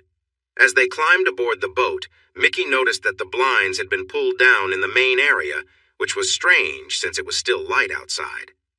Upon entering, he was speechless to find a 5-foot-tall ice sculpture in the center, lit by blue light and dry ice, depicting his two-gun tattoo. He looked at Ostea, who seemed lost in thought, and then at Lucas, who shook his head. Yusef stood nearby, smiling warmly, and nodded toward Tammy. "You made this for me? This is incredible! Why didn't I think of this for a party?" he said. He walked over, placed his hands on her shoulders, and shared a gentle kiss on the lips. It was more than just a friendly gesture, but not enough to provoke a reaction from Ostea. Tammy caught a glimpse of Ostasia's fiery glare and returned a smile. Tonight, she intended to create a deeper gap between them. Guests began to arrive over the next 30 minutes before they set sail from the marina. Everyone admired the ice sculpture, and Mickey proudly introduced Tammy as the organizer, explaining that it was a replica of the two guns he had used years ago, which earned him his name. Throughout the next few hours, Tammy remained by his side, making Ostea feel as if she was being replaced right in front of her. Ostea noticed a young Russian man in his 20s frequently glancing her way. Whenever she caught his eye, he quickly looked away. Deciding to take the initiative, she approached him. "What's a handsome guy like you doing on this boring boat trip?" "I'm Ostasia, by the way." She leaned in, gave him a quick kiss on the cheek, and playfully pressed her shoulder against his. "I'm Alexander. I'm here with my Uncle Dmitri to learn about our family's business in Dubai. I have to say, you are the most interesting person I've met in business." Ostea laughed lightly at his playful flirting. She let it go on because she knew Mickey would probably get jealous and come over to take her away soon. Just then, Yusuf came in with a tray holding 2 glasses of champagne. They took the glasses, and Ostea raised hers for a toast. "To new friendships, may they shine brightly." She looked into his eyes as she spoke, having learned how to use her expressions to get what she wanted. This time, she was hoping for attraction, a look that suggested that good things were waiting for those who dared to seek them. Meanwhile, Lucas had put the drinks on the tray and told Yusef to serve them to the couple. He had added a small amount of a strong substance used in their work, one that made things easier for those involved in the business, especially those who might not have chosen it. An hour later, Ostea looked around and saw Mickey dancing closely with Tammy, his hands on her waist, completely unaware of her. Feeling frustrated, she grabbed Alexander and started to dance with him. She held on to him tightly and whispered that she wanted him. A little while later, they found a room together, caught up in the moment. Unbeknownst to them, Lucas opened the door slightly to record a quick video. Mickey took Tammy outside onto the deck, pushing her gently against the railings as he kissed her. After a moment, she pulled back. "Mickey, I can't do this. You have Ostea, and I don't want to cheat. Yes, I know what we did before, but I thought you were single then. Plus, I haven't had a boyfriend in weeks, and you're really attractive, but I can't do this. What if Ostea walked in? I remember her words about fish, and I know they were meant for me." She looked at him sadly, and he was surprised. It seemed she had some principles. It was the first time a woman had turned him down. Usually they were eager to catch his attention or see him as a trophy, but Tammy was different. He looked around, wondering when he last saw Ostea, perhaps with a young Russian man. It didn't matter. He would look for her soon to smooth over any tension he felt sure she had. This trip had purposes beyond just business. The Russians were discussing something about a shipment that had gone missing on its way to Ukraine, and Mickey might be interested in that. Dmitri glanced at Tammy with interest, glad to keep her close enough to hear a conversation that might have gone unnoticed in different circumstances. The boat came back to the harbor at 4 in the morning, and by the time they settled down for sleep, it was 6. The next day, everyone slept in, waking up just before noon. In the morning, Lucas sent Tammy a short video clip, saying it was filmed by her while she was looking for the bathroom. Tammy then received a message from Mr. Smith, letting her know that she had a flight home the next day. She was supposed to show Mickey the video clip that night and leave his place early in the morning to avoid getting mixed up in any issues that might follow. Mickey had developed feelings for Tammy, which had influenced Asteya to connect with Alexander, leading to uncertain outcomes ahead. As she prepared to head home, Tammy felt a wave of guilt for not being there for Tanya. She wanted to return quickly, trusting that Mr. Smith would figure out the best approach. Later that day, she felt less cheerful, unsure if it was from the previous night's festivities, Mickey's attention, or the thought of having to talk to Matt and prepare for what was next. Later that night after dinner, Mickey quietly entered her room while she was packing. "Tammy, I've really enjoyed spending time with you. If you ever want to come back, just let me know. Your ice sculpture idea last night got a lot of positive attention for me. With that in mind, I'd like you to consider working for me. I think you could really bring some excitement to my business." "Thank you, Mickey. I wanted to find a way to show my appreciation for your kindness, especially since I know how hard you worked to get us that booking at the Burj Khalifa Tower. I figured money isn't a problem for you, so I wanted to find something more meaningful. I'm about to begin a new work project, but I can delay it for a week. Can we meet up when you get back to talk about what you want?" "I want to help, Mickey. But like you, I have my principles, and I need to think about my relationship with Asteya. Your presence has made me realize it's time for her to decide." Tammy suddenly started to cry as thoughts of Matt and the idea of starting a family with him filled her mind. She felt far from that dream now. "Hey, don't cry, Tammy. Life happens," Mickey said softly. "It's not that, Mickey. I saw something last night, and I'm unsure if I should tell you." His expression grew more serious. "What did you see, Tammy?"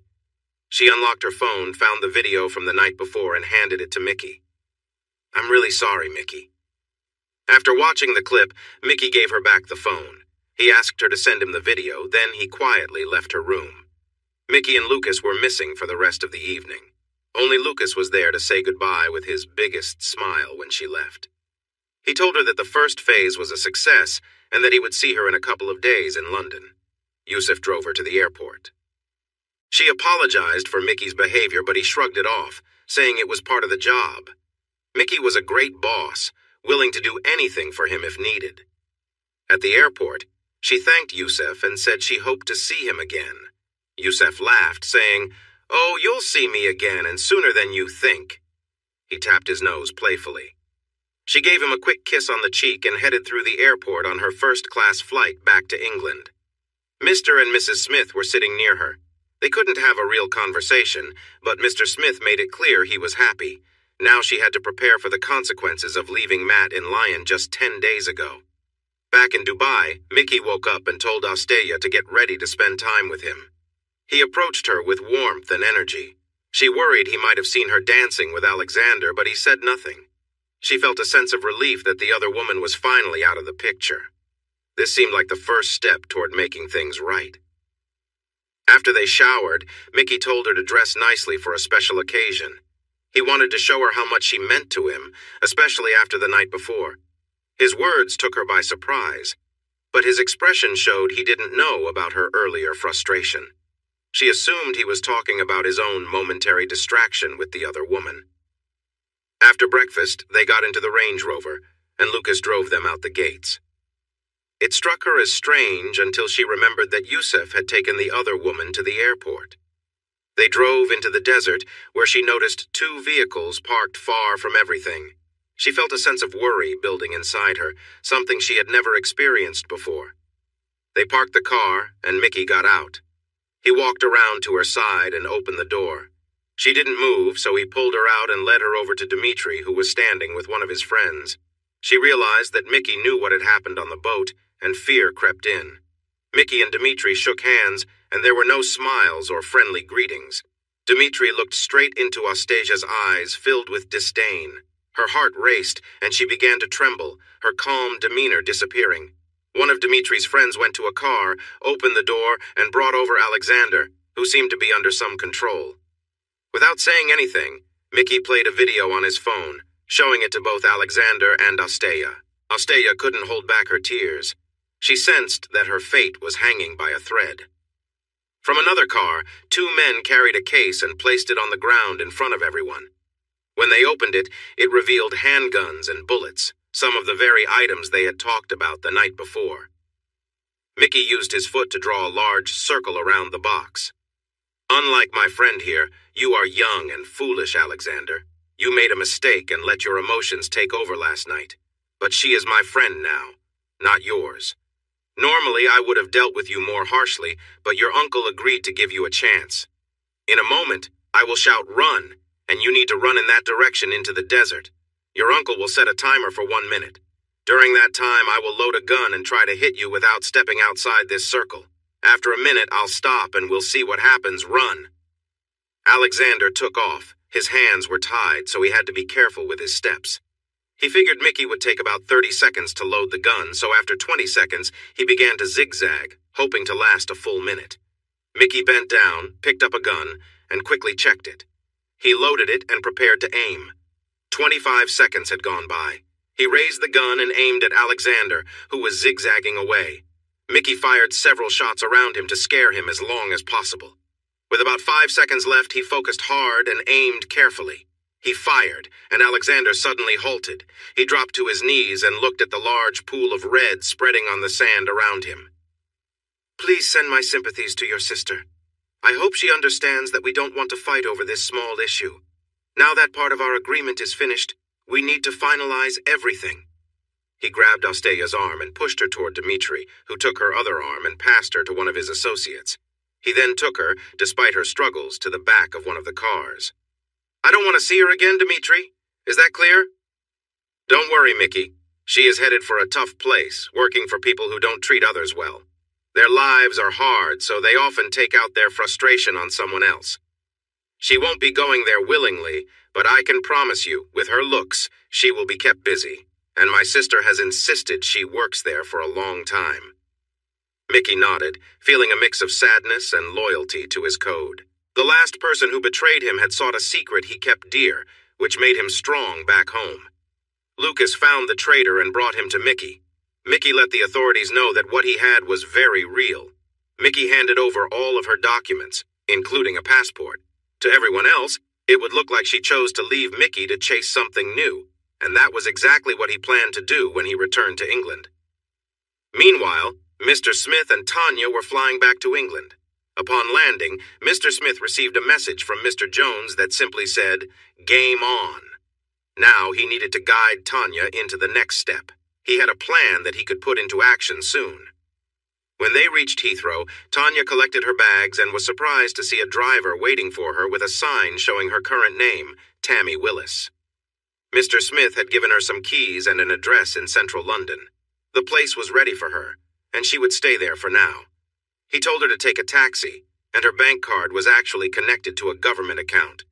Just making sure you're the right Tammy Willis. I didn't book a car, the driver said. No, sir. It came through earlier today, paid for by M2G Enterprises. M2G Mickey Two Guns, she thought. She felt proud. Mr. and Mrs. Smith were right. She had talent and was meant for great things. She followed the driver to a Range Rover and found a big bouquet of red roses. A card simply said, "I miss you." She arrived at 1 Blackfriars in London, known as the Boomerang for its unique shape. Her keys opened a beautiful glass-walled apartment with a view of the River Thames. It was halfway up the 163-meter-tall building. The place was nicely furnished, and there was food and all the things needed to live comfortably. It felt like someone had just left, ready for her to move in without any work needed. When she looked in the wardrobes, they were filled with shoes and clothes. Like in her trip to Dubai, they were costly designer brands in her size. She noticed a range of outfits, from work clothes to more elegant pieces. This made her uneasy. She really wanted to talk to Matt, but Mr. Smith warned her that reaching out could hurt her relationship more than help at this time. She would see him in a few days at the funeral. Mr. Smith had kept his promise. She was there to pay her respects to Georgina and Matt. The next day, she took the tube train to the SIS building along the embankment, the home of MI6 and other secret parts of the government. She used the pass given to her by Mr. Smith and followed the directions to the right floor. When she swiped the entry panel, she entered a room filled with computer screens on nearly every wall. 5 people were either typing or talking while wearing headphones. A door opened to an office, and Mr. Smith welcomed Tanya inside. They spent over an hour discussing the operation in Dubai. He apologized for threatening her with dismissal, but admitted he felt pressured at that moment. He assured her that he would never take such a step. He informed her that Mickey was now single and interested in a woman named Tammy Willis. Please tell me he didn't hurt her, Mr. Smith. No, he didn't. You saw he was angry, but he only asked her to leave. Apparently, her expression was quite something when it happened. That leads us to the next part of our plan, relationships. You know what we need you to do, and how long it takes will depend on how quickly you can connect with Mickey.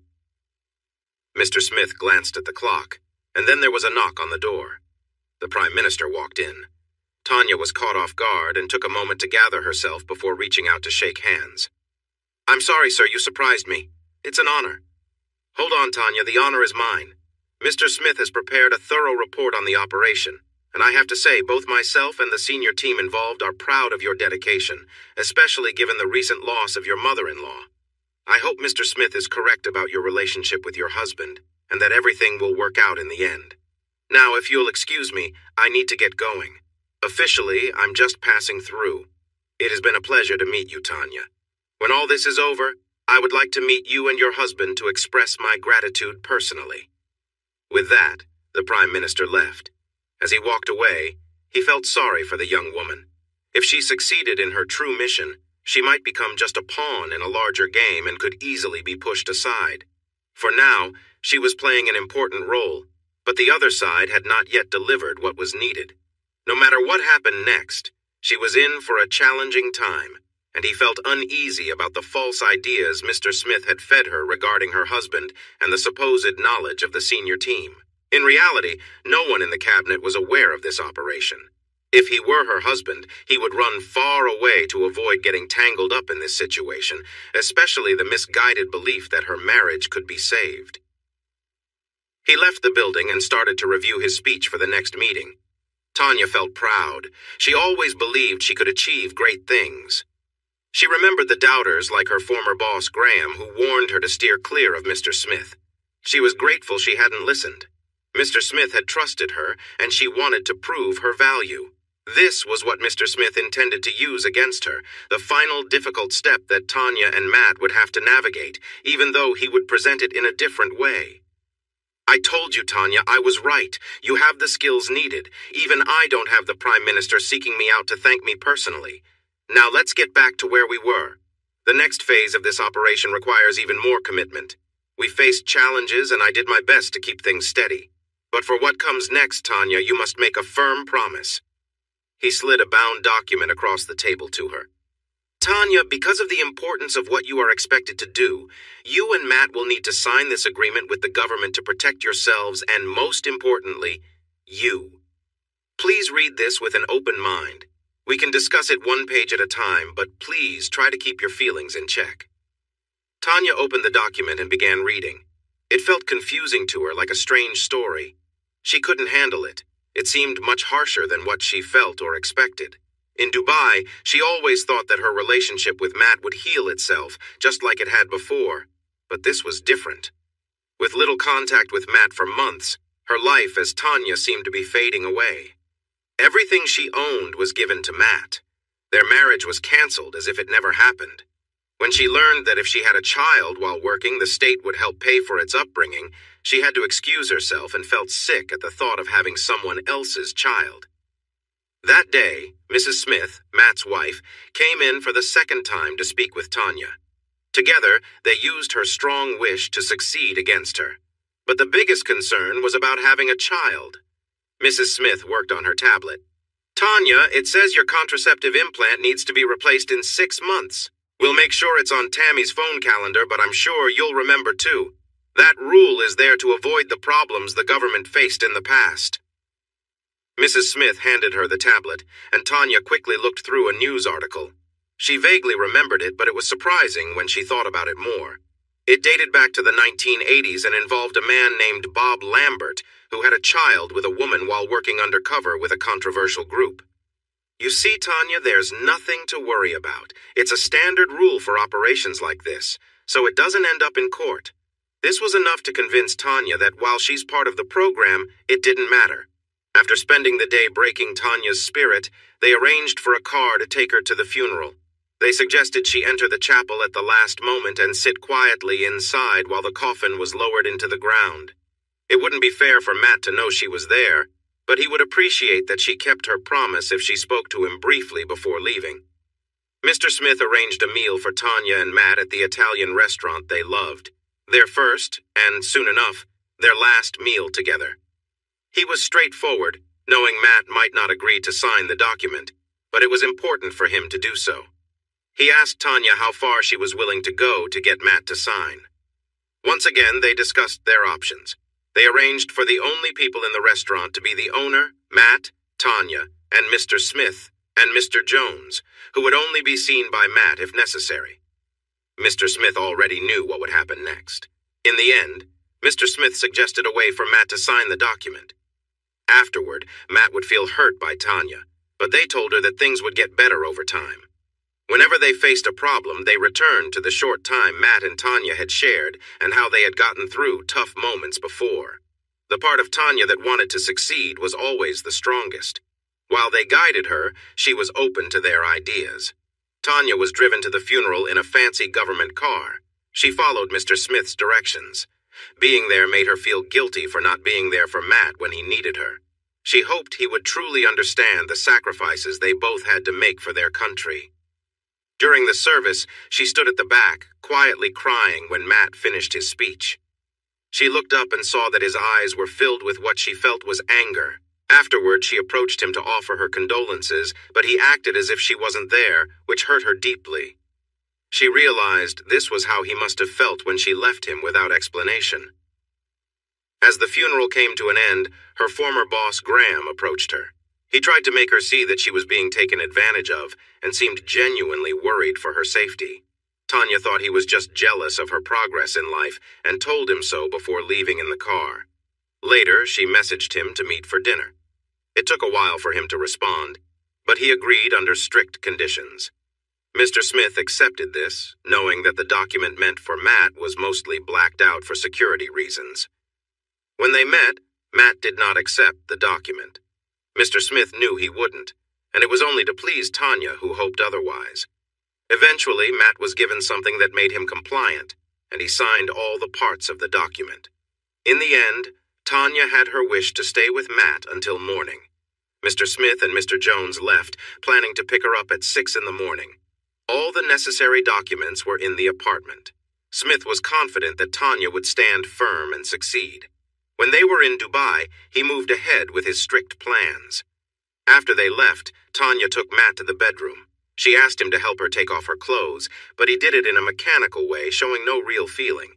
She wanted the effects of the drug to fade, hoping to leave Matt with good memories and to believe they could easily reconnect when she came back.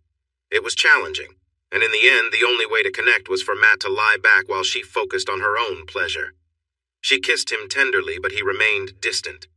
Bringing his hands to her, he didn't engage as he used to. In happier times, he would have been more involved.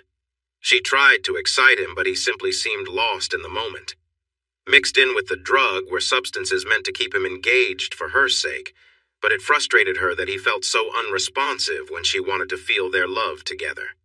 At 6 in the morning, she quietly left, leaving a note in hopes that he would understand. She looked around the apartment that they shared and hoped that when she returned, they would be ready to sell it, planning to buy a house where they could raise the children that were now her next big dream. She kissed him goodbye and walked away. Later that day, she felt guilty for deceiving her husband. The night before, she had thought he might be open to signing the document. Mr. Smith had suggested there was a slight chance, but at the funeral, the anger in his eyes was surprising. She felt like she no longer existed and cried for what she had lost. In the afternoon, she broke down and called Matt, only to find his number was no longer in service. Though she was warned not to contact him, her new life felt shaky, and she needed to adjust before things changed. Suddenly, her phone rang. It was Mickey. "Hi, Tammy, I just got back to the UK. I'm sorry I didn't say goodbye, but I wanted to thank you for showing me that video. Many wouldn't have told me and let me stay in the dark." After a talk the next day, Austeya decided to try something new. "I'm free now, Tammy, and I'd like to invite you to dinner on Friday. I've made a reservation at the Beast. Do you like steak and lobster? We can talk about work. I have an idea that might interest you." "Hi, Mickey. I love steak and lobster. I just checked where the Beast is. By the way, are you a swinger?" Mickey paused for a moment. He said that if Tammy had been with him, she would not have liked how unhappy he looked. "No, Tammy, I don't share my partner with anyone," she laughed. "I'm glad you think that way. I was just joking. The place I meant is called Swingers Crazy Golf. Let's meet there for a round or two of golf and have some drinks before dinner. Since we're both competitive, I'm sure we can make a fun bet to bring out our competitive sides." Mickey chuckled, realizing she had made a light-hearted joke at his expense. Most people didn't joke with Mickey like that, but Tammy was different. He agreed, and they planned to meet at 5 o'clock that Friday. Mickey arrived first, dressed sharply, looking like he belonged in a show about the past. Most people noticed he was the real deal. When Tammy walked in, everyone's attention quickly turned to her. She wore a stunning red dress that hugged her figure and showed off her leg as she walked in her red heels. The dress ruffled around her waist but clung closely elsewhere, highlighting her shape. The neckline was deep, drawing attention to her beauty. Every time Mickey saw her, he felt drawn closer, like a magnet. "Tammy, look around. Everyone is watching you. I've been dreaming about you every night, but seeing you here is something else. You look amazing, and it's definitely making an impact on me." "Thanks, Mickey.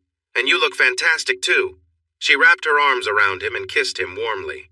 Her hand playfully slid down, teasing him. Unlike a few days ago, there was no one else around him. Mickey pulled out a small box with a silk ribbon. When Tammy opened it, she found a pair of beautiful gold earrings that sparkled like tiny chandeliers made of diamonds. She hesitated to accept the gift, but Mickey insisted he had brought them from Dubai just for her. She wore them, and people admired her even more. As they got ready for their first round of golf, they made a light-hearted wager. The loser would have to perform a fun little dance at the end of the evening. Tammy was determined to put on the best show she could. They played a game of indoor golf, and despite her best efforts, Tammy ended up losing. Mickey smiled, took a deep breath, and looked at her with a grin. They crossed the street and enjoyed a nice meal.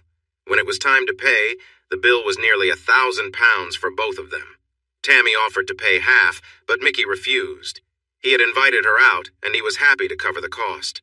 For him, it was a small price to pay to spend time with Tammy. They paid and stepped back outside. "What do you want to do now, Tammy? I have a room booked at Claridge's if you'd like to continue the evening. I can call my driver to pick us up. He's nearby, so he can drop you off after and then take me home. We can do whatever you prefer." Tammy knew what she had to decide, but she couldn't shake off the reality of the situation. She would be with another man for the first time since her marriage. She kept telling herself it was just a friendly act before she replied, "I'd love to spend the night at Claridge's, Mickey. But can we stop by my apartment first? I need to grab some personal things for the morning. I don't want to feel awkward tomorrow." Mickey agreed and called his driver. They stopped at Tammy's apartment, where she packed an overnight bag, and then they headed to Claridge's. In the room, Mickey ordered a bottle of champagne. He took off his jacket and waistcoat as they sat on the bed. Tammy seemed a bit shaky, which Mickey noticed. "Are you all right? If you feel this is too much too soon, just say so. I don't want to rush anything, Tammy." Tammy stood up, shifting nervously in front of him.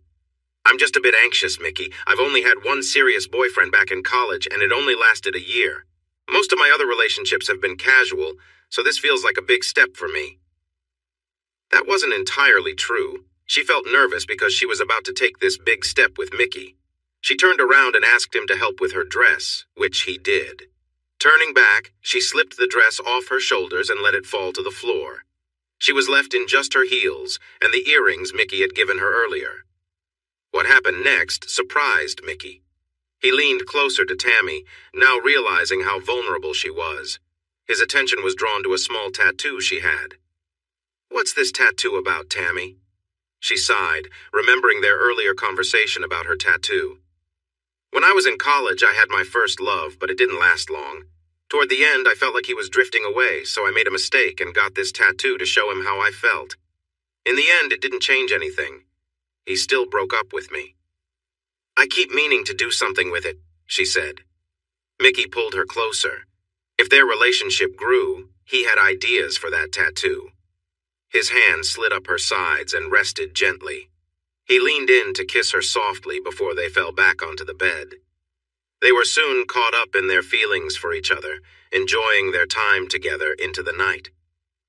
When morning came, Tammy found herself in the bathroom, quietly crying. She knew this was how things would always be, but it had to happen. Mr. and Mrs. Smith had insisted it was just an act for her, that any emotions she showed were not real. Yet, Mickey surprised her. She expected their time together to be rough, but he was kind and gentle. He seemed to know what he was doing, showing warmth that she didn't expect. Although she struggled with her feelings about it, the experience itself wasn't bad physically. The real battle was inside her, torn between her job and her love for her husband. The next 3 months flew by. Within a month, Tammy moved into Mickey's big 6-bedroom house near Raynham in Essex. During the first 4 weeks, he showed her his legitimate businesses, including a nightclub and casino in Southend. He wanted her to help rebrand them. She suggested new ideas for 2 hotels. One would cater to hen parties and include a spa and bottomless brunches. The other would attract stag parties with activities like fishing and off-roading. By building 2 hotels with a shared dining area, they could save money by using one kitchen and bar. They planned to connect it to the casino and nightclub, offering VIP options. Mickey liked the ideas, and soon they bought a large empty hotel and began working on their plans. This would not only expand his business, but also help him manage money from less-than-a-deal activities. Tammy quickly became a part of Mickey's life, and it all felt natural. His mother and sister adored her from the start, teasing Mickey not to let her go because she was so much better than him. It was a light-hearted joke, but Mickey realized that she was definitely more intelligent than he was. Early on, he asked his old friend Tony T., who was good with computers, to install some software to keep track of Tammy's online and phone activity. Mickey told Lucas he was a lucky guy because he noticed that Lucas spent a lot of time shopping for nice clothes, especially pretty outfits. Lucas had been in touch with a care home and received job offers through different agencies while using banking apps. Mickey couldn't find anything that seemed to trouble Lucas, but he decided to set up a system to alert Lucas if it found anything suspicious. The worry in Mickey's mind that Lucas might be used by the government to learn about his secret began to fade with this news. Though Lucas Jones played an important role in Mickey's life, he had always acted as a freelancer, disappearing for days, which sometimes annoyed Mickey. However, this also worked to Mickey's advantage because Lucas always seemed to have connections that gave Mickey a heads-up on important things. He learned about rivals trying to take over his space and even police activities that could benefit him. Mickey chose to overlook Lucas's lack of loyalty, at least for now. Mickey learned that digging into Lucas's past revealed a person who was willing to do terrible things to achieve his goals. He needed to ensure that Lucas stayed on his side and close to him.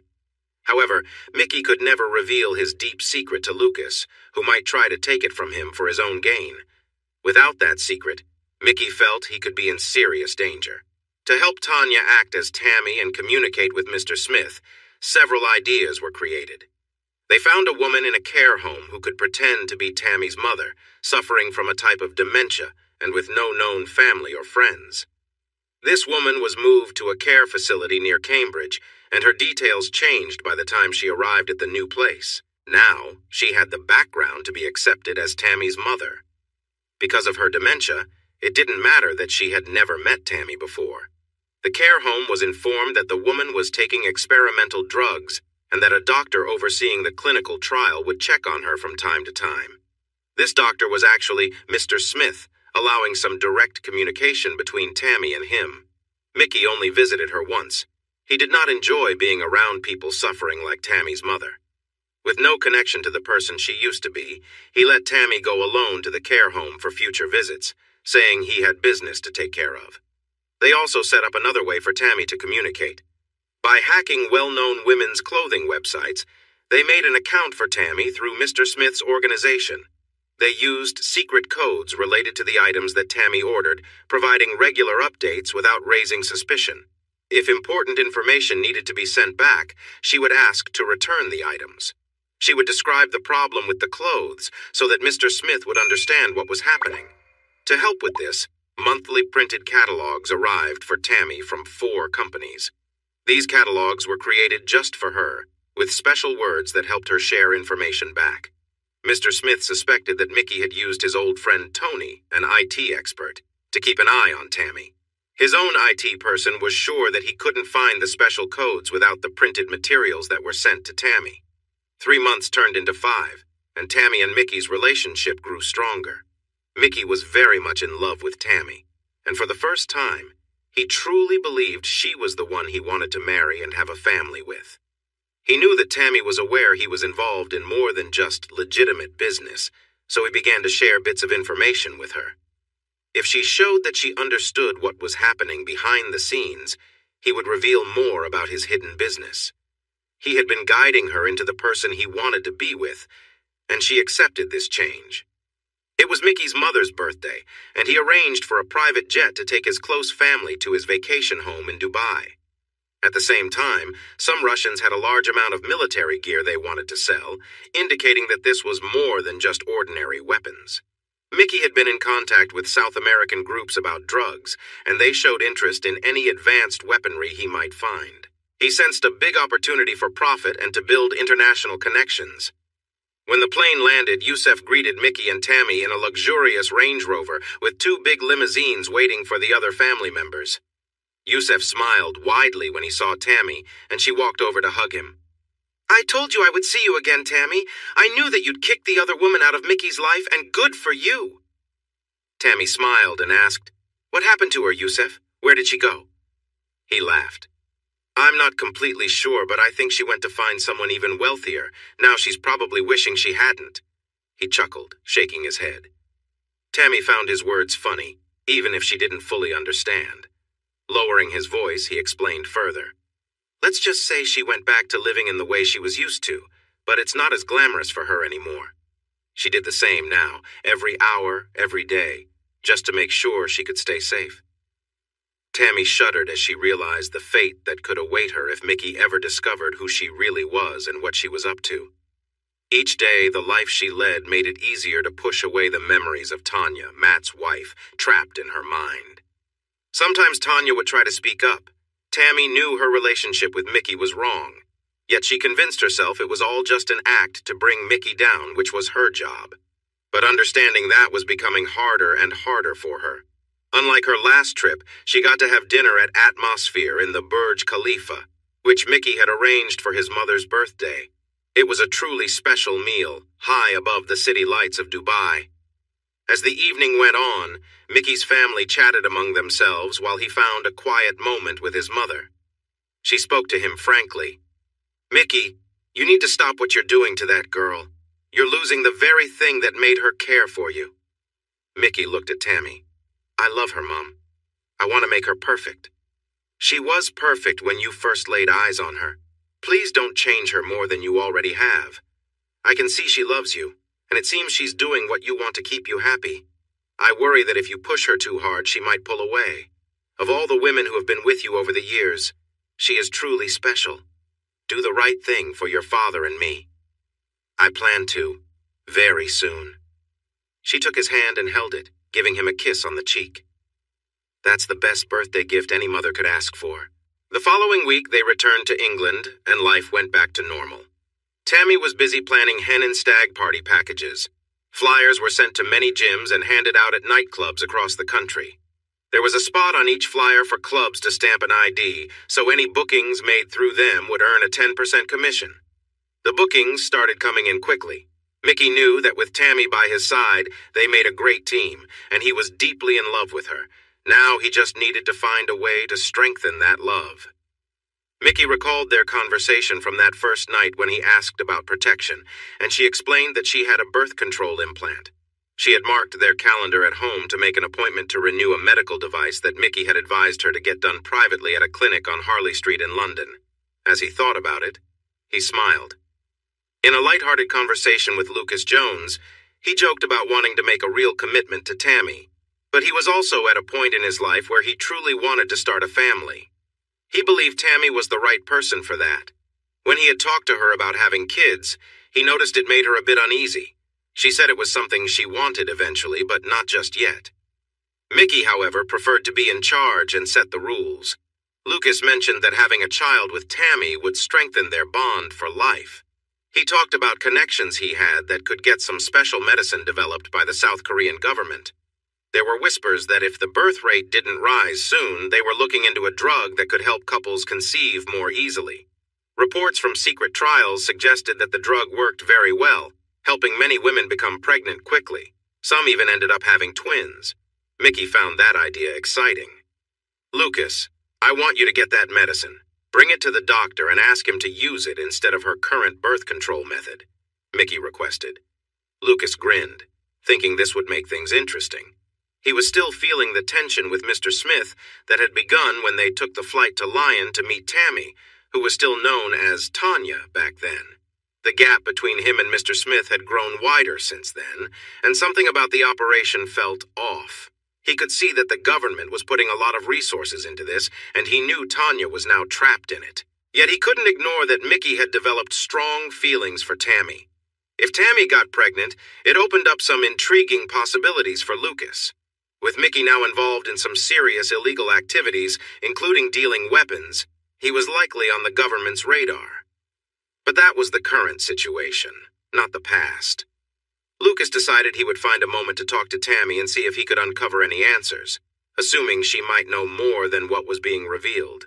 He was starting to feel bored with this job and wanted to move on. He thought about changing his approach because it seemed like it could be more profitable, and he knew he wasn't getting any younger. Then there was Tanya, also known as Tammy. He felt he still deserved some time with her. He considered how he could make everything work out in his favor. It was something he could think about before deciding on his next steps. If Lucas Jones was realizing that he didn't fully understand the real aim of their work, Tammy was coming to the same conclusion after her last visit with her fake mother at the care home and a meeting with Mr. Smith. As she sat in his office, he noticed the changes in her appearance that Mickey had made. It wasn't for him, but everyone has their own choices. "Hello, Tammy. I hear you're doing well. I see Mickey is looking after you." "Yeah, I guess so. He's not a bad guy. Sure, his business isn't all above board, but he makes sure I get what I want without any hassle. Plus, he's pretty attentive, Mr. Smith." "That's good to hear, Tammy. Your updates have helped us understand more about him and his business.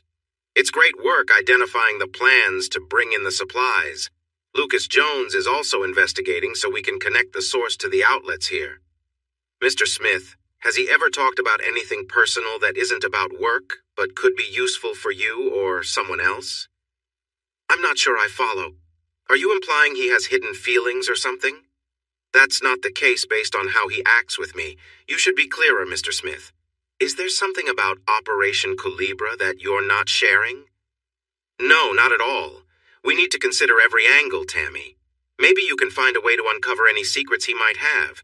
You could use your personal interactions to gather information if you understand what I mean. Mr. Jones believes he has strong feelings for you, so use that to your advantage. Complete the task and come back with valuable information."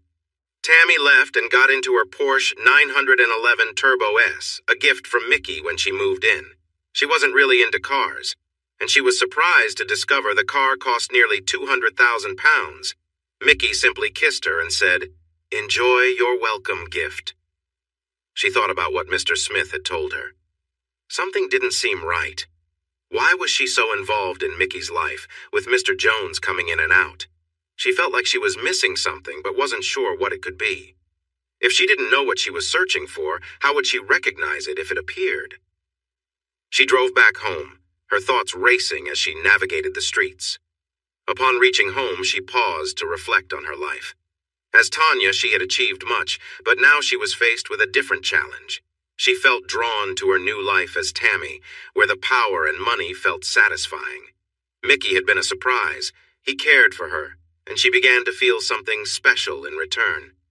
Despite his tough exterior, he treated her with great affection. When they first became close, she reminded herself that it was just an act, but now she had to admit that she truly enjoyed their time together. However, Matt was still out there, waiting for her. Conflicted, she shook her head, feeling her anger rise. Just then, Mickey came outside to greet her, and she took a deep breath as they shared a kiss and walked inside.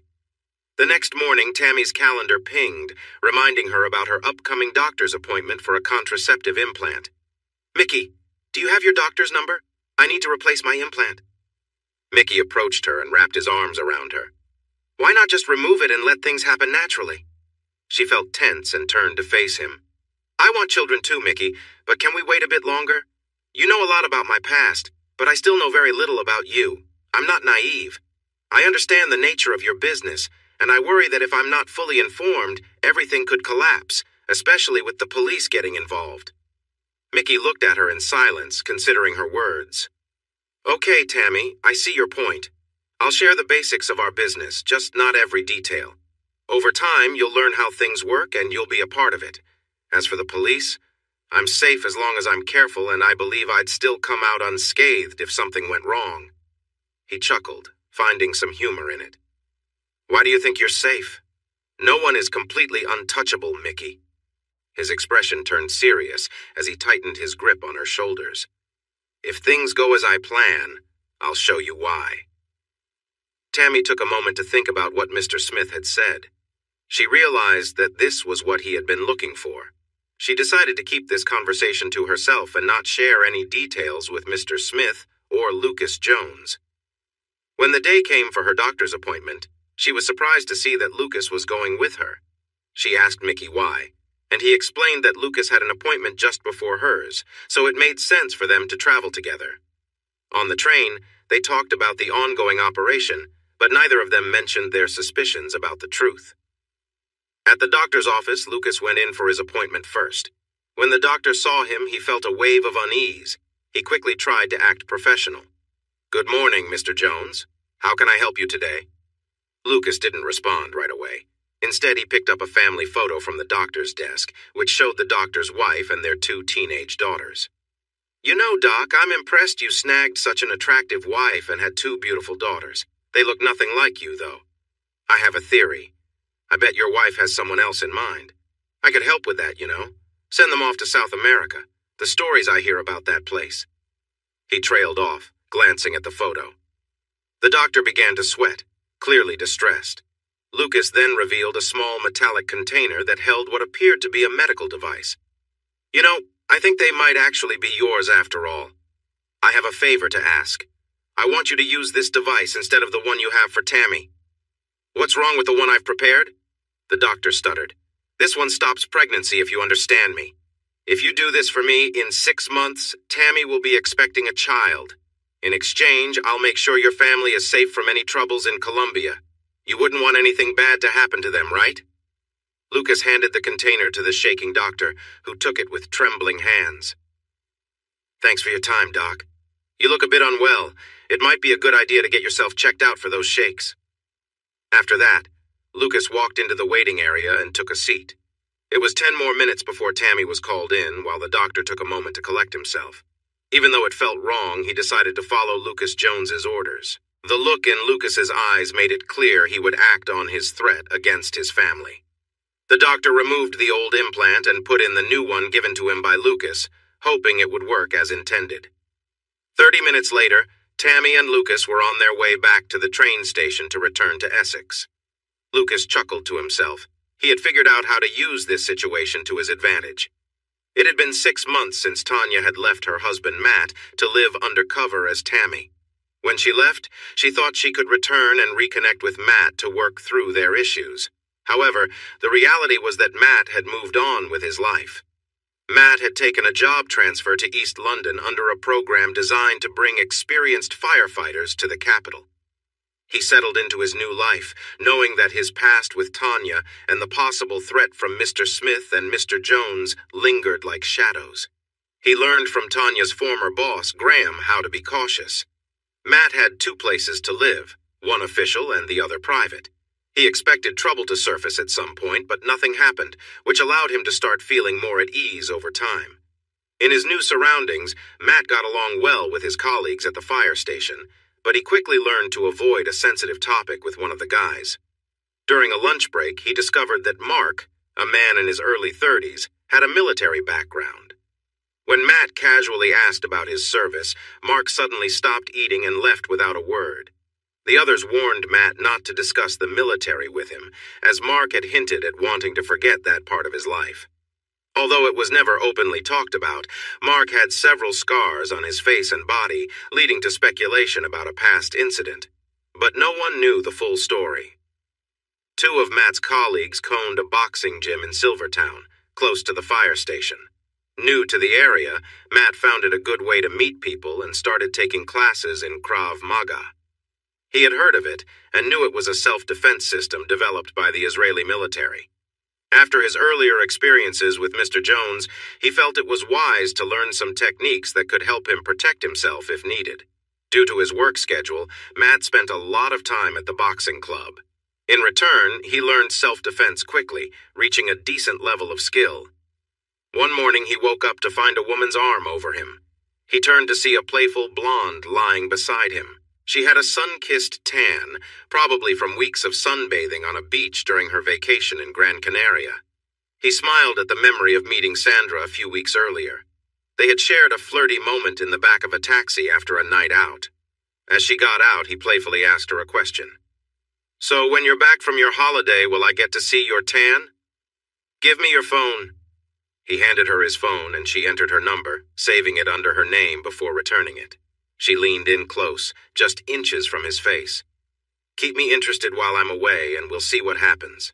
If you're good, maybe we can share a little more later." With a wink, she walked away, leaving Matt to think about sending her some fun messages the next day. On his way home in the taxi, his thoughts drifted back to that conversation, focusing on one word, tan. It was also a nickname he had for his ex-wife, Tanya. He wasn't sure where they stood legally because of the paperwork she had convinced him to sign after he had an unfortunate incident the last time they were together. It had been 6 months since Tanya vanished just days into their vacation, leaving him when he needed her support the most. His grandmother had passed away suddenly just hours after Tanya left. Despite his pleas for her to come back, even threatening divorce, nothing changed. The last memory he had of her was a bleak dinner with two mysterious officials. He felt a mix of anger and confusion about why their relationship ended so badly. In time, he had come to believe that Tanya had some personal issue that surfaced when she had to choose between her job and their family plans. It didn't matter now. He knew he couldn't take her back. Weeks later, one of his friends was getting married, and the whole group was planning a fun weekend away for the bachelor party in South End. They had special access to a club on Friday night, a clay pigeon shoot on Saturday, a visit to the casino afterward, and then VIP tickets to a nightclub to cap off the weekend. All the guys from the watch were excited for a weekend of fun. Matt was not in a serious relationship with Sandra, but they had gone out together several times and shared some intimate moments. He told her he was away for a party weekend, and she said that was okay since they weren't exclusive at that point. They were pleasantly surprised by the hotel in South End. It had just been renovated and was designed especially for party groups. The hotel next door was aimed at women's gatherings, and both places shared a big dining and bar area, which the guys thought was a smart idea. A few of Matt's friends had already started chatting with some women from the other hotel. Everyone was looking forward to Saturday night at the club, where they were promised special treatment. By Saturday night, the group was really in good spirits. One of their friends missed the afternoon fun because he chose to hang out with a woman from the other hotel instead. Nobody was surprised since there had been a lot of flirting at the bar the night before and during breakfast on Saturday. They quickly entered the club and were led to the VIP area meant for both the men's and women's groups, which had a special bar just for them. Once they were settled, Matt decided to get the first round of drinks. He made his way to the bar. It was a small area, but not as crowded as the main bar. He stood behind a beautiful woman who was wearing a very eye-catching dress. The dress appeared to be made of silver chains shaped like diamonds, with small crystal pieces hanging off them. It hugged her figure and left little to the imagination, showing a lot of her skin as it flowed over her back and shoulders. What really stood out were her tattoos. She had a detailed design running up each leg and two large crossed designs on her back. Matt was so focused on the tattoos that he didn't notice when she turned around with her tray of drinks. She gasped, and the tray of drinks fell to the floor, the sound of the glass breaking loud even with the music blasting in the club. Tanya looked at Matt, her eyes wide in surprise, while Matt stood just a few steps away, trying to understand what had happened to his wife. They both stood still, surprised by the unexpected sight of each other. Thanks for watching this video. Don't forget to subscribe to Infidelity Plus to stay updated with more captivating tales of infidelity and payback. Turn on notifications so you're the first to see our latest content.